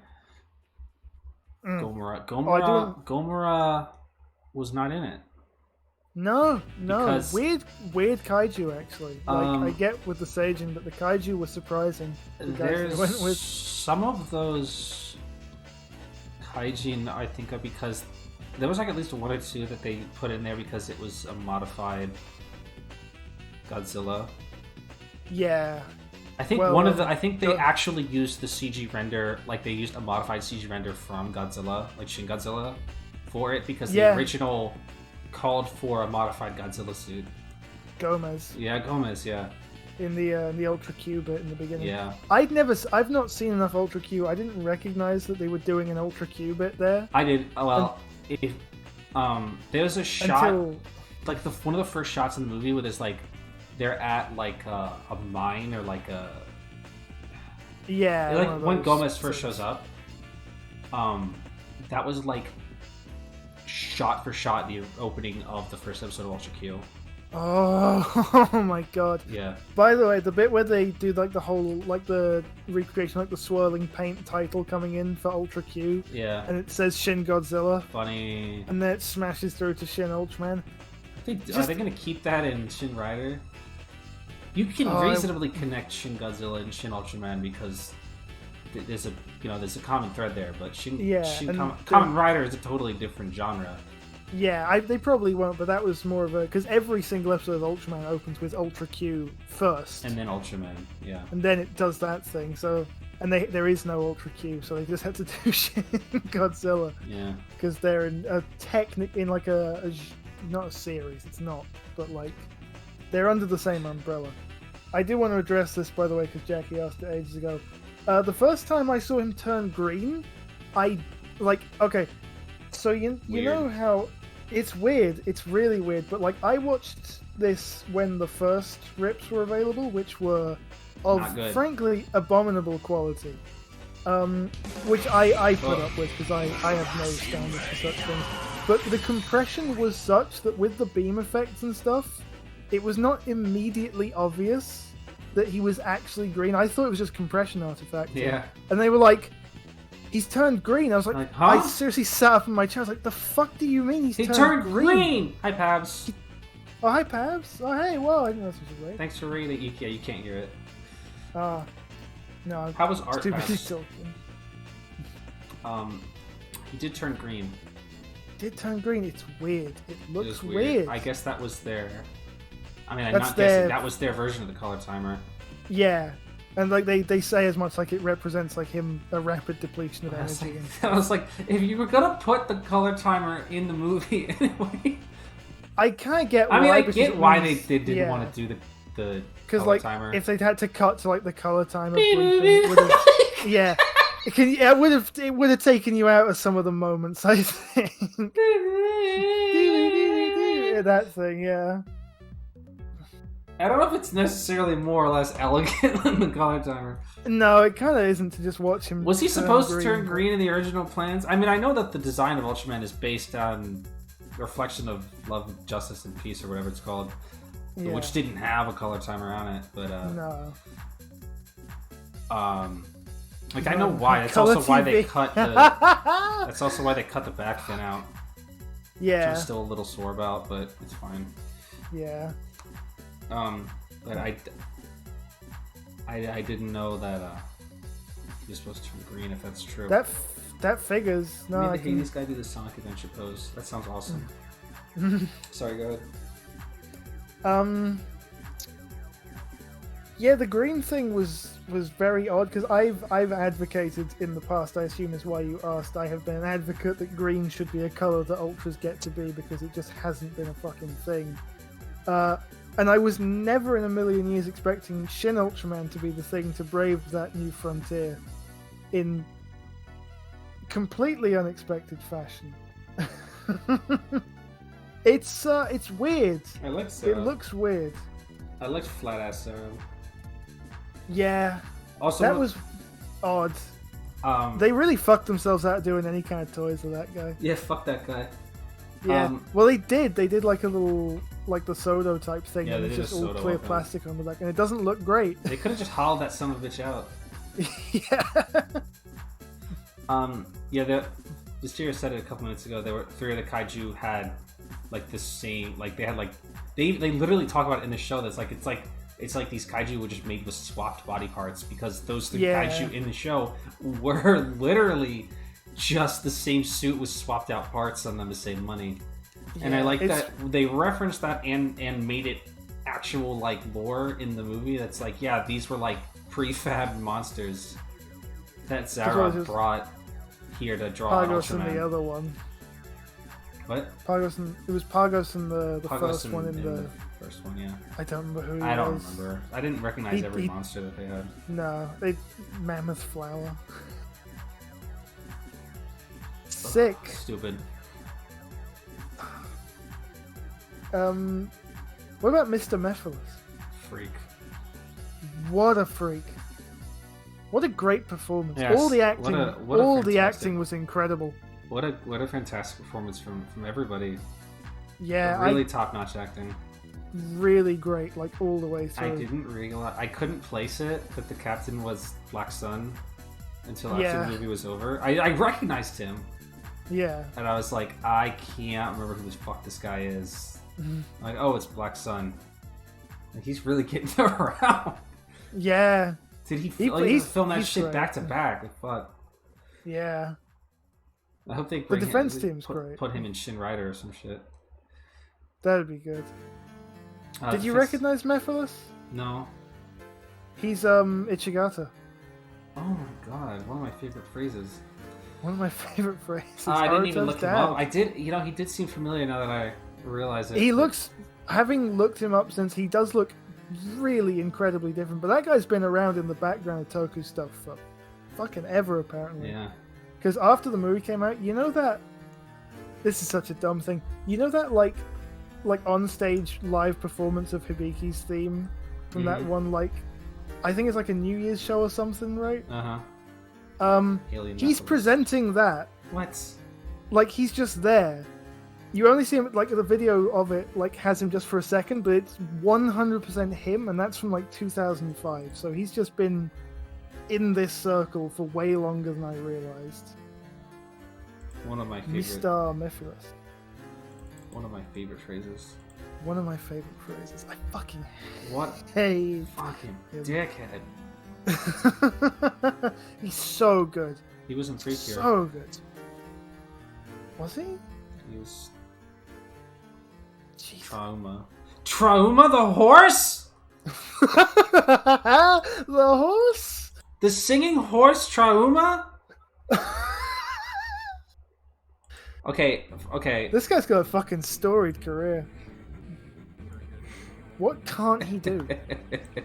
This is a really, really, really good movie, by the way. I'm going to show you what this character looks like. I have. I'm not even joking. This is actually like a really good movie. This is like probably the best Precure All Stars movie. This is a fucking web pee. Hold on. Go to hell. This is him. He sings. His name. I'm gonna spell it. Oh, It's my Trauma. Like Trauma. so it's a pun because it's the word trauma, but it also has uma, the word for horse, in it. Oh my His name is God. Trauma. Trauma. The singing horse. He's the antagonist. He sings. Did I see the design for Sky Precure? I've seen them, but I haven't really like conceptualized. Tor Uma is also. Oh. Is he a zebra? Oh. He's got the stripes. They're fucking. He's doing a bit of stuff. I did see the aircon commercial with Mephiles and Kamen Rider. What a I hated fucking that. nightmare. Yeah, where they stood like shoulder to shoulder in the fucking bathroom looking away from each other. I did see the new Precure designs. I didn't really like internalize them. I kind of just like, I don't know. I seem to not be able to penetrate them into my brain and like conceptualize what they actually look like. I'm not really plugged into Precure right now, to be honest with you. I've been pretty checked out for a minute, but he was in Les Mis. Good for him. Oh, Mr. Mephiles. Why did he say that? Why did that guy say that? Mephiles. Mr. Mephiles. Mr. Mephiles. What? Sophie. What a Sophie. Zof. Sophie. Watashi no no wa Zof. What a fucking freak. What a weird guy. I hate Sophie. the bit where he's like, I've bought the ultimate celestial destroyer, and Kamen Rider goes, you mean Zeton? It does that fucking close-up that they used to do in Showa. You mean the fisheye fucking like Zeton? right in his face. That's right, Soda. Soda. What a fucking horror show that guy was. Soda. Zeton was incredible. Zeton was crazy. What a fucking... Because, like, the thing I had with Zeton is, like, where you're seeing it assemble and stuff. That beeping. Yeah. Is when Ultraman flies up there at first, it's like, you don't realize You don't know how that big Zeton it is gigantic. Yeah. Like, They absolutely mind-blowingly enormous. they paced that really good because you could literally see it like from the ground in the sky, and you're like, that's Yeah. crazy. It's like really close, and then you're like, no, No. it's like no, really it's, fucking big, bro. Yeah. It's huge, because you see like the little mini thing, which, by the way, having looked this up since, the shape that the thing, like when Zoffy has it in his hand, the fucking UFO that Zeton comes from in the original show looks like that. Yep. Fuck off. Zeton. Now there's like another fucking Zeton to go out there. Shin Ultraman. You mean Zeton? Yes. So. So. Oh, my God. I have. Why did you just have that? Where? Oh, yeah. There you go. Shin Zeton. 1 trillion degree superheated ball. I'm on the Ultra Wiki right now, and you know how they always have like Oh, like oh, a categorization of all of his attacks. These attacks are classified as superheated ball and 1 trillion degree superheated ball. 1 trillion degree superheated ball. Sent you Zoffy, by the way. I don't like having him looking at me.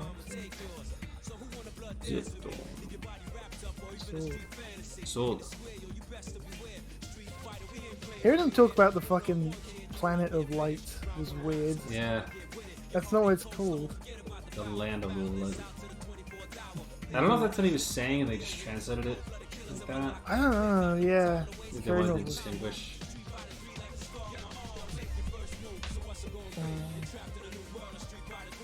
The music was crazy good. Oh yeah, it's great because that's a thing that doesn't happen till the Mephiles stuff starts, isn't it? Yeah. Like the vocals. Yeah. Because all the music's great, but then like They bump up that like Showa ass like the SSSP is moving out music a lot. oh yeah, I like that. I think that Ano himself would disagree with Evangelion 3. Whatever the fuck, I don't care, being Shin Evangelion, because I don't think he wants to ever work on that shit ever again the rest of his life. It does seem that way. Seems like he's tired of that shit and wants to move on from a thing that he made when he was like 20. Soda. So, Not that I'm not pretending that I know what fucking Ano wants, it just seems like he doesn't want to do.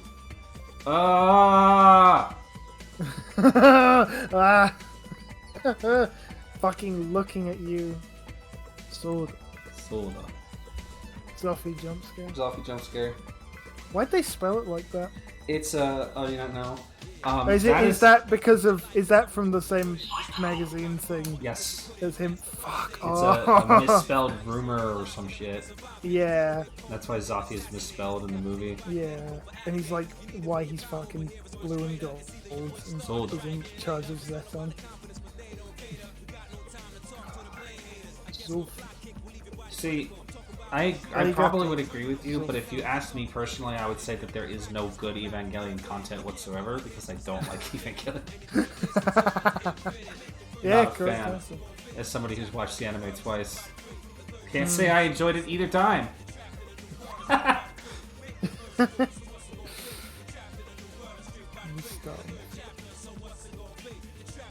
Who was that guy? The guy who said that. The guy with the glasses who was. I didn't say it. You didn't say that. I didn't. I didn't say that. The guy who was like the main kind of not antagonist, I guess, but like the main sort of point of contact with the rest of the government outside of the SSSP for like the last bit of the film. Oh, who that first shows up? Isn't he a character from Shin Godzilla? Was he? Isn't he not? He was suddenly really like prevalent in the narrative. I think he was a character from Shin Godzilla. It's actually been long enough since I saw that, but yeah, I wouldn't be able to say. I think I heard people say that. Right, because he was like, they had like, you know, like cycling government characters, but he started being there in the Mephiles stuff and then stayed through. Yeah, I think that was a character from Shin Godzilla. Okay. I don't remember. I bought Shin Godzilla on Blu-ray. I have to rewatch it now. I need to rewatch it as well. Who was the other? Oh yeah, Kaminaga's one of my least favorite sayings. Yes, it is a Vieroid. I do use Vieroid from Avatar. Sorry, go ahead. The other guy, Kaminaga's former associate. Oh, I don't know who that guy is. I know who that. I don't know. Like I know who that guy is in terms of the narrative, but he's played by, funny enough, both Another 01. Oh, so that's nothing. Yeah, so we have both the main Humor Gear guys from that movie. That's fine. And he's also Taro's dad from Donbrothers. What? Yeah. I didn't really look at his face, I guess. No. Well, that guy hasn't been in Donbrothers in like 40 episodes. I think I said that, didn't I, when we were watching it? Because when he's there in the intro, I think the last time he was there was genuinely the Don Killer episode. Yeah. That was it, when Kaito went to see him and he told him about Don Killer. Oh, yeah, that's right. That was it. But no, that's him. My favorite episode of Donbrothers. Yeah. The Don Killer episode. Absolutely. Absolute breaking point Jin for me. showed up. Yeah, that was a bad week. It was a rough week. That was a very bad week for both of us. But yeah, that guy. There's a lot of familiar faces. Yeah, they really all start their shit. The guy who was playing the Prime Minister has been in a bunch of other Ultra stuff as well. Yeah. I don't recognize him like from anything in specific, but like I saw him. I was like, I'm sure I've seen him before. They should have got the white guy from Ultraman Z. Oh, I wish. It's Ultraman. It's Ultraman. Real lack of white guys. Real lack of white guys. It's like there was some white guys in a Shin point. Godzilla. Yeah. What'd you say? There was one white guy in Shin Godzilla. There was? Was there? Only very not like as a character, but like he was there. That it's like the main. It's like the Shin Tokusatsu series are explicitly like a fucking criticism of Japanese nationalism and the national government of Japan. It's crazy how much they just. I love all the bits when Tamura would just be like, "Damn, that happened way too quick for the government to have." Damn, that's crazy. The bit when Imitation Ultraman, fucking funny they did that, by the way. When he shows up first, and it's like they've they've cut the SSP out of the loop, and like they've formed a new anti-Ultraman unit, and he's like, damn, that was way too quick to be a government response. Someone's pulling the strings. That's not right. That can't be. That was like within minutes. They couldn't do that. They couldn't do that. They couldn't rise to a moment when it really mattered. Yeah, and Shin Kamen Rider will also be, I'm sure, just as political as... Yeah. Yeah, they are framing Shocker very explicitly as Happy Science Goal. Yeah. I mean, I would, like, generally speaking, Shin Ultraman was less political than Shin Godzilla, but, like, most things are less political than Shin Godzilla. Yeah, all of Shin Godzilla was, like, Shin Godzilla was literally a political piece. Yeah, the whole thing. I mean, it's kind of like Godzilla. Yeah, it was also like, a political piece. It was in the same way, but like everything else about Shin Godzilla, it was Triples the same. Down on it. The same spirit of the original Godzilla, but Yeah. like contemporary. And it tripled down. Shin Godzilla was literally a political piece. Do you remember what Shinzo Abe said about Shin Godzilla? I do. Let me find the actual quote. Funny. Let me find the actual quote because it's beautiful. It's so good. One of my favorite things that he's ever said. One of my favorite sayings. One of my favorite sayings. Do you guys know about this? So, this is on the Wikipedia page for Shin Godzilla. Is it? I didn't know that. Former Prime Minister. It says former now. Didn't used to say that. Former Prime Minister Shinzo Abe spoke. Again, I have to stress, this is fucking Shin Godzilla we're talking about, right? Spoke positively of the film's pro-nationalist themes. What the fuck are you talking about? Pro-nationalist, bitch? Are you insane? Are you fucking insane? What version of that movie did you watch that's pro-nationalist? What did you see? Like, what did you see? What was he cooking? What was he cooking? He was cooking nothing. The actual Bro is quote frequently wrong. The actual quote is, I think that Godzilla's popularity is rooted in the unwavering support that the public has for the self-defense force. No! That's so wrong! So wrong. That is so Bro beyond frequently wrong. the opposite of what Shin Godzilla was about! One of my favorite quotes from the guy who got shot to death. The self-defense force, motherfucker? What did the SDF do in that movie again? Fuck all. Fuck all. They don't figure out shit. Nothing they do does anything.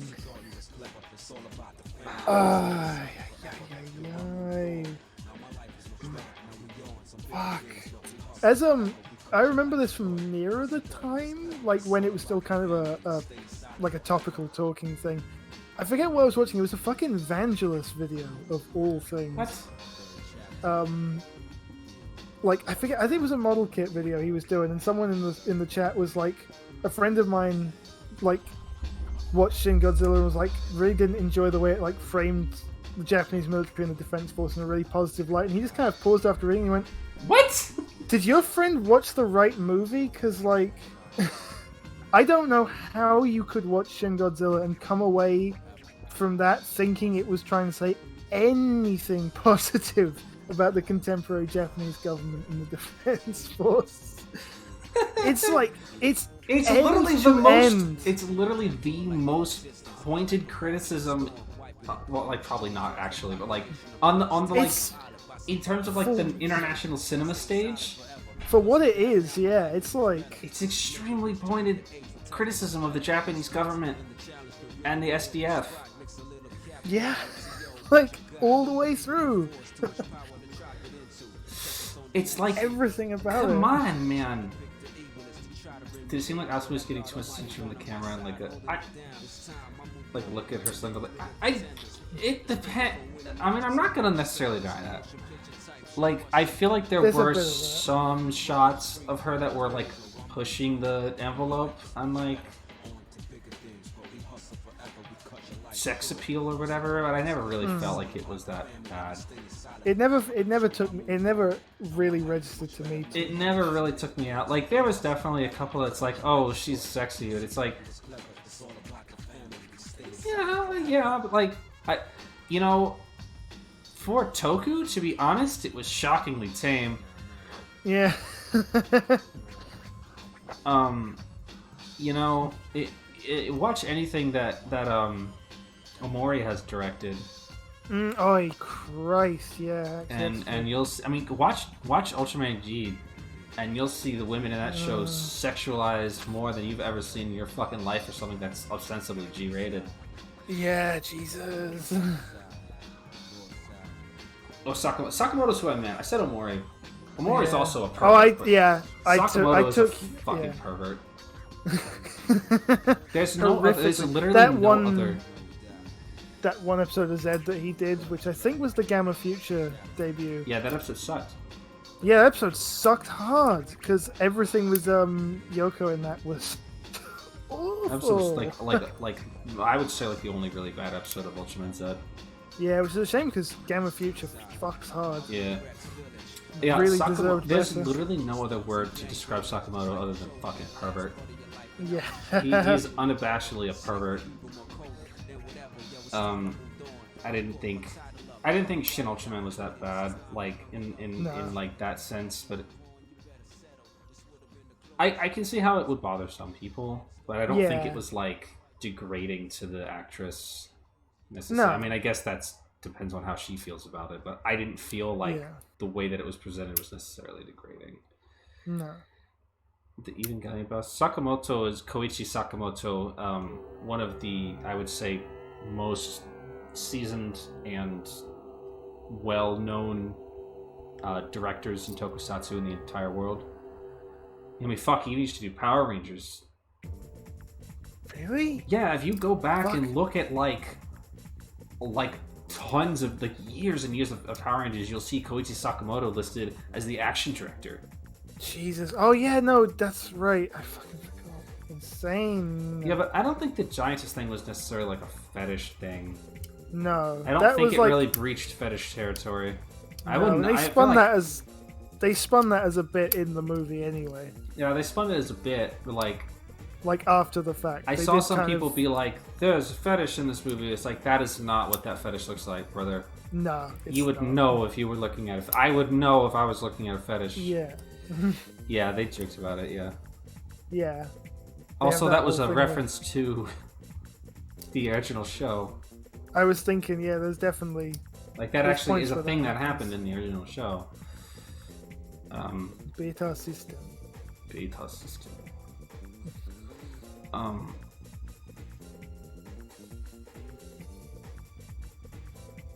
But like, yeah. How about the fights in Shin Ultraman? They were good. Yeah. They were sparse, but I would say there was only 2 actual fights in the show, in the movie. Yeah. I mean, you could count the kaijus. It wasn't really much of a fight. I guess the one was. Yeah, there's 3 fights. There's like the last kaiju. Yeah. There's Zarab and there's Mephiles. Yeah. Zoffy's not really a fight. I mean, Zeton. Yeah, Zeton. No. Not really a fight necessarily. Untouched. They were all very well choreographed. The highlight of the action was definitely the fight with Zarab. Yeah, it was great. Up to and including the way that he just violently and suddenly murders him. Yeah, out of nowhere. Just out of nowhere, just the bang. sudden violent death, which is just... That is the most Ultraman... That is the most Showa thing in that movie. The sudden, violent, horrific death of that alien. Just sliced. That was some funny true 7 shit right there.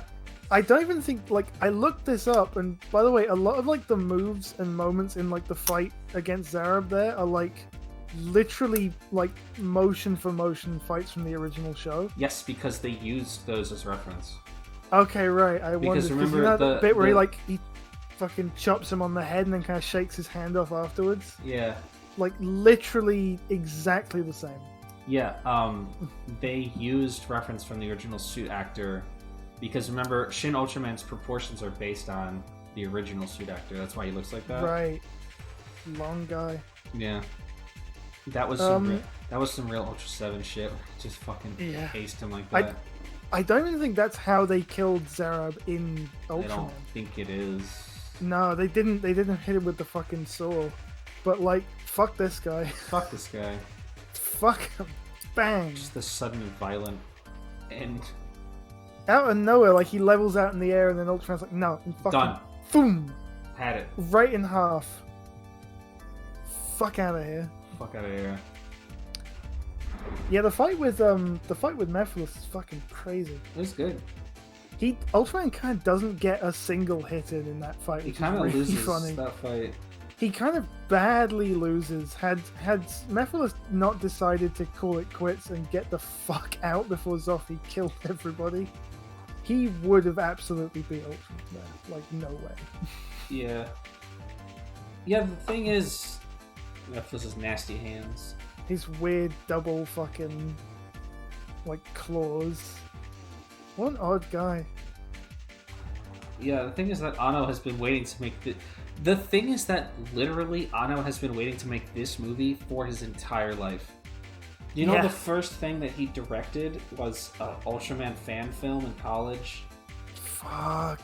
He literally has been waiting to make this movie for his entire life. I mean, technically he didn't direct it himself. But he wrote, and he basically had his hand in every, like, he like wrote, did directing and editing, I think. What is his actual credits on this? Hold on.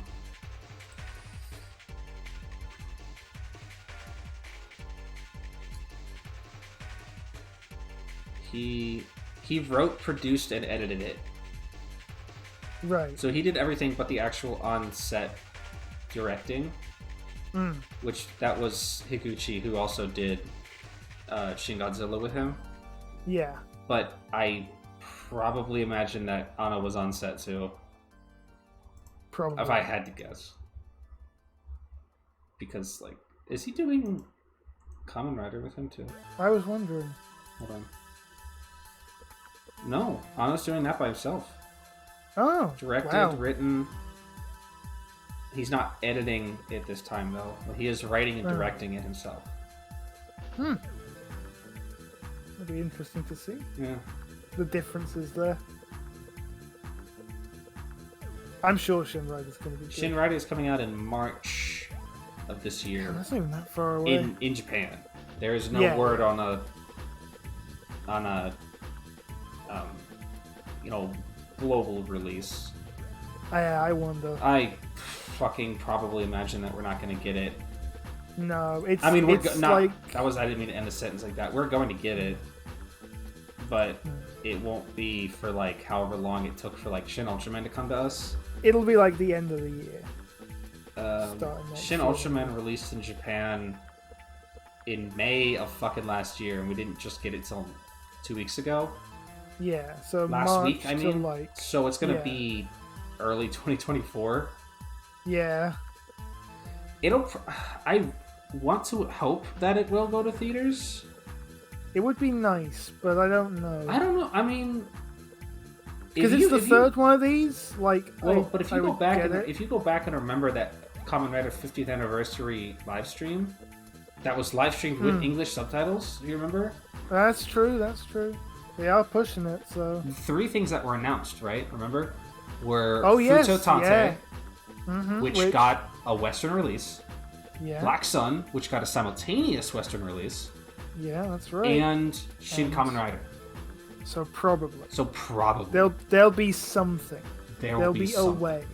I would bet that it'll probably have another limited run release like Shin Ultraman. 2 days. 1 day, 2 days.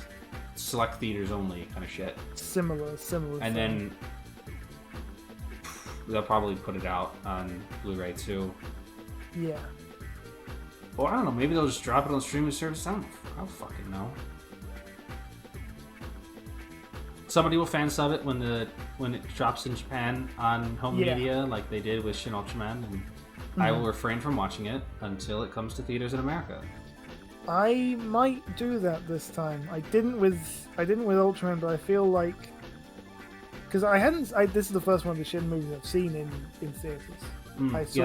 I didn't see Shin Godzilla years after the fact, like 2 or 3 years after You're it came wrong, out. You're wrong. But like having seen Shin Ultraman in theaters now, it was the way to see it. Like it was because I've watched this movie 3 times now, and increasingly better quality each time. And yeah, in theaters it's no contest. It was just so good. Yeah. I have to feel like Shin Kamen Rider is going to get some Western release because like there's the announcement event for the 50th anniversary stuff for Kamen Rider pointed to all of those things getting Western releases, and 2 of 3 of them have already gotten those Western releases. Futo Tante was on Crunchyroll, and Black Sun was on Amazon. I think so. Who gives a shit? One of those. But not only that, but both Shin movies have also gotten Western releases. Obviously, Godzilla got a wider Western release because it's fucking Godzilla. Yeah, everyone knows that. But like, they're all being billed. Like, Shin Kamen Rider is being billed simultaneously as a part of the Kamen Rider 50th anniversary experience, and as the Hideki Anno Shin experience. Yeah. It would not make sense for it to be the odd one out in terms of not getting a Western release. No, you know, even if it's small, it would not make sense for it to be the one. They're like, nope, not this one. Because to the average, like, American or whatever, Kamen Rider is just as unknown to them as fucking Ultraman is. Yeah. If not a little less so, since he looks like Power Rangers. Yeah, that's true. You know, whatever. But like, you know, if you pull 500 people off the streets and ask them if they know Ultraman or Kamen Rider, they'll probably say no to both. Yeah, most likely. I think Toei's gonna give Anno another Rider movie. I don't know. I mean, there's talks of maybe a Shin Ultraman sequel, but I don't know if the movie performed well enough to merit that necessarily. I don't know. Like I said, it was originally submitted to Suraya as a trilogy. So I guess we'll see. It's crazy that Ichimonji is in Shin Kamen Rider. Yeah, well, I keep forgetting. Yeah, it's because it wasn't initially announced like that. No.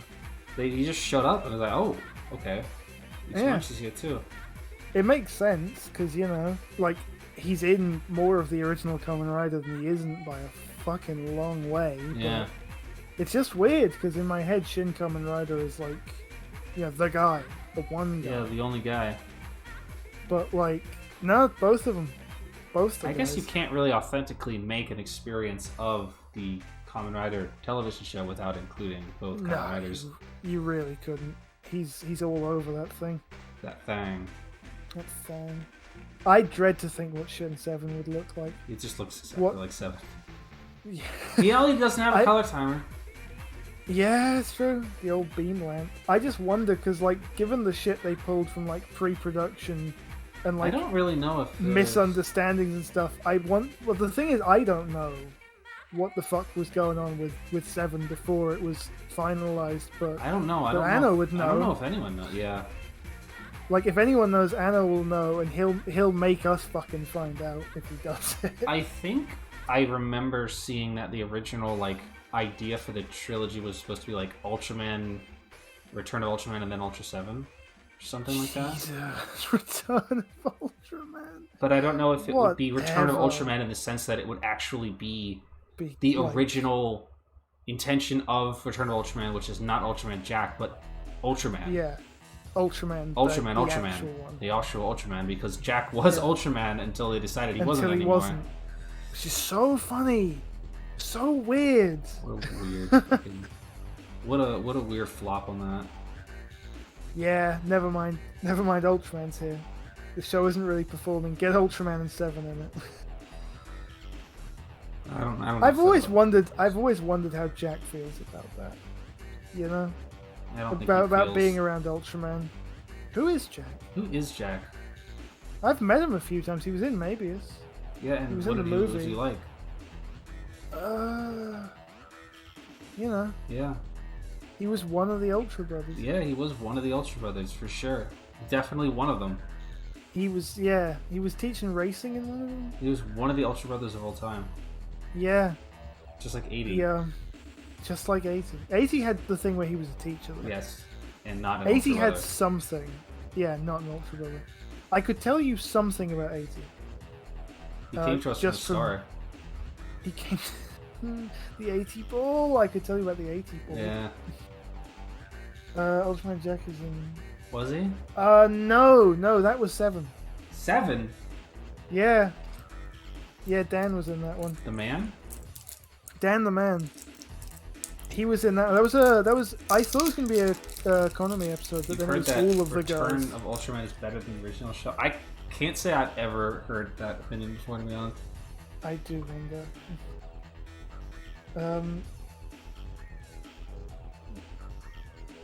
In fact, I feel like I've always heard the exact opposite.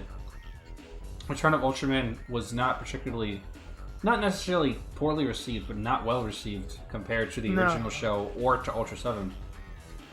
And that's why they ended up retconning Ultraman Jack so that they could bring Ultraman and Ultra 7 in to boost ratings. This is really funny. But I don't really know anything about Return to Ultraman. Nah. Yeah, Jack never does anything.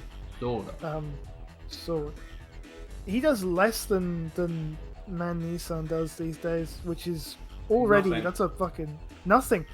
It's weird. I've talked about this before, right? It's fucking weird how when Ultraman the guy shows up in like Ultra Galaxy stuff, he's just there, like in the background, with Jack, not doing anything, while Zoffy does all the talking.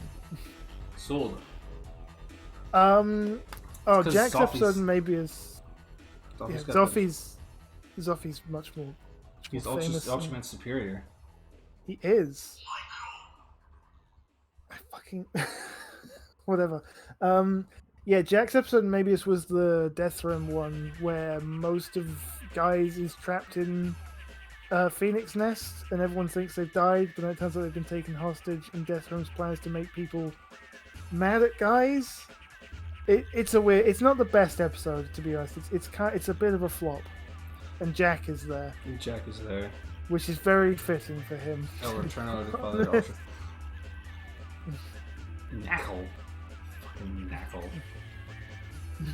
Knackle.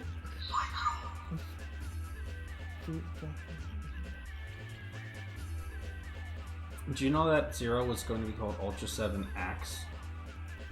I heard that. Thank God they didn't do that. You know, it's probably because they thought it was you fucking imagine? stupid.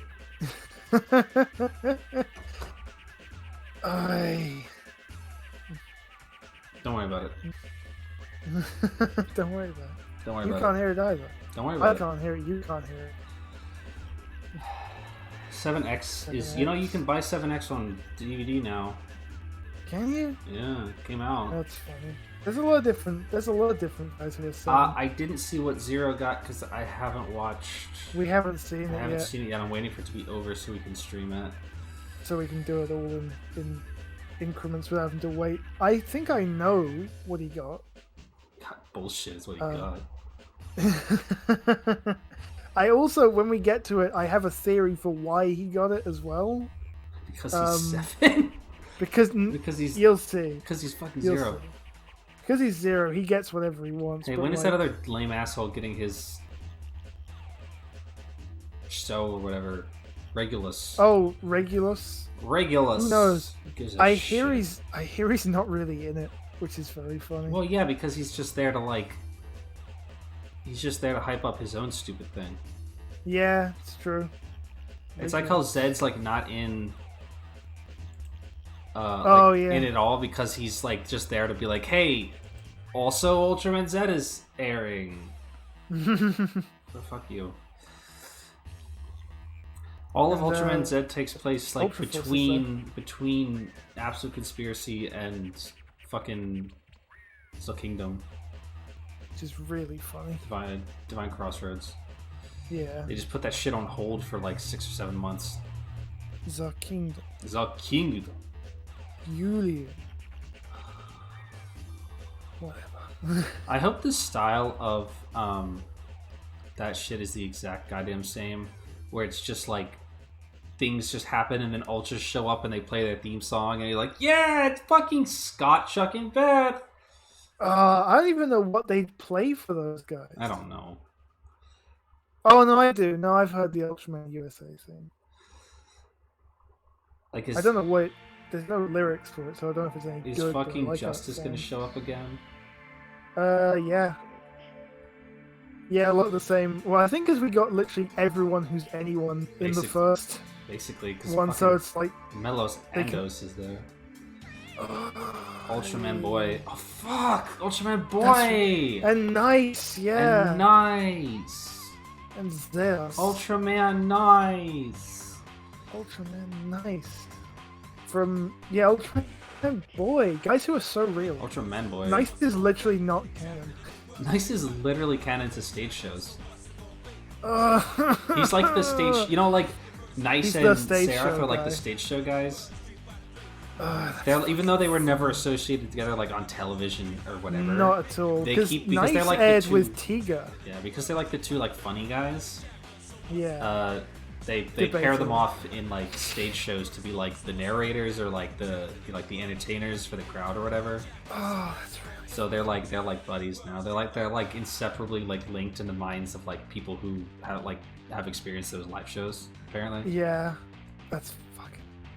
I've experienced both the Zeus movies. Nah, I don't believe those exist. You wouldn't. Yeah, because I don't believe they're like Zeus inaccessible. When are they gonna put those on DVD, motherfucker? You'll never guess where I watched them. Yeah, YouTube. Yeah. Again, not in awful quality though. Like they were all right. That was kind of the surprising thing. I clicked on out of interest and it's like, oh, this just looks fine. Ultraman. Look, you can buy on Amazon right now. Amazon.com. You can buy Max, Nexus, Cosmos, Mabius. Neos. Neos? Neos? Tiga, Are you Dyna. insane? Oh, shit, Zareth. They did put it on DVD! You can buy Zareth right now for $5! For $5, you can buy this motherfucker.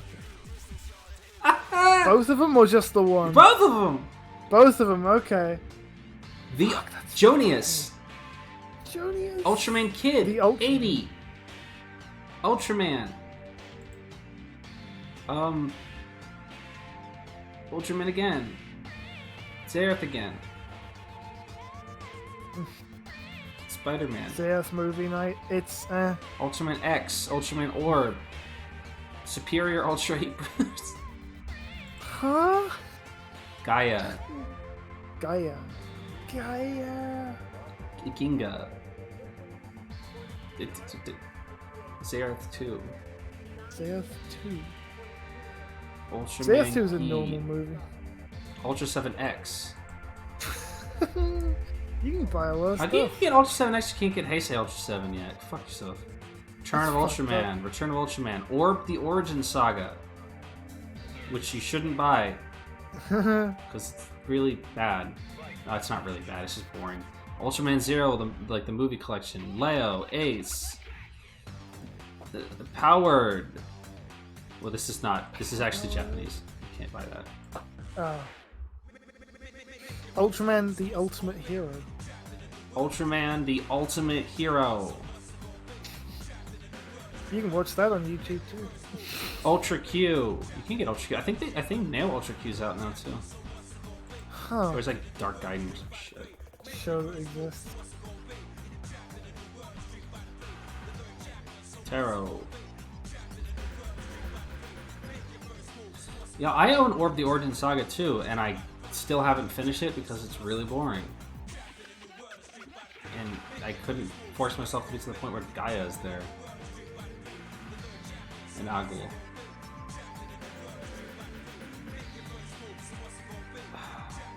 It's kind of bad. It's kind of bad. It's kind of not great. It could be better. You can just watch Orb and just be like, wow, that's cool. Did Jay die?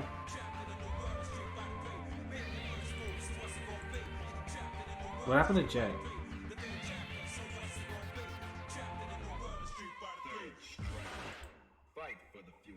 Jay's gone. I don't know.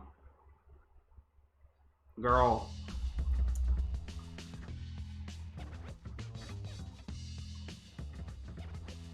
She's going to watch Ultraman Zerath right now.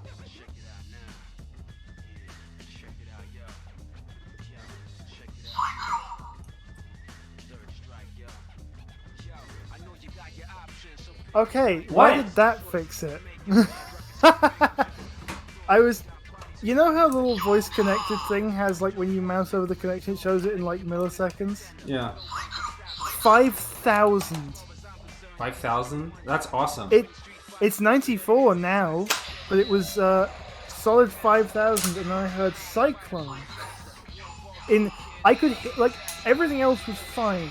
Like, I've still got the stream open, everything was fine, and then, like, I could not hear you at all. It was just like the intermittent, like, fucking robot noises. Awesome. For about 30 seconds, and then Cyclone, and it was fixed. Whatever.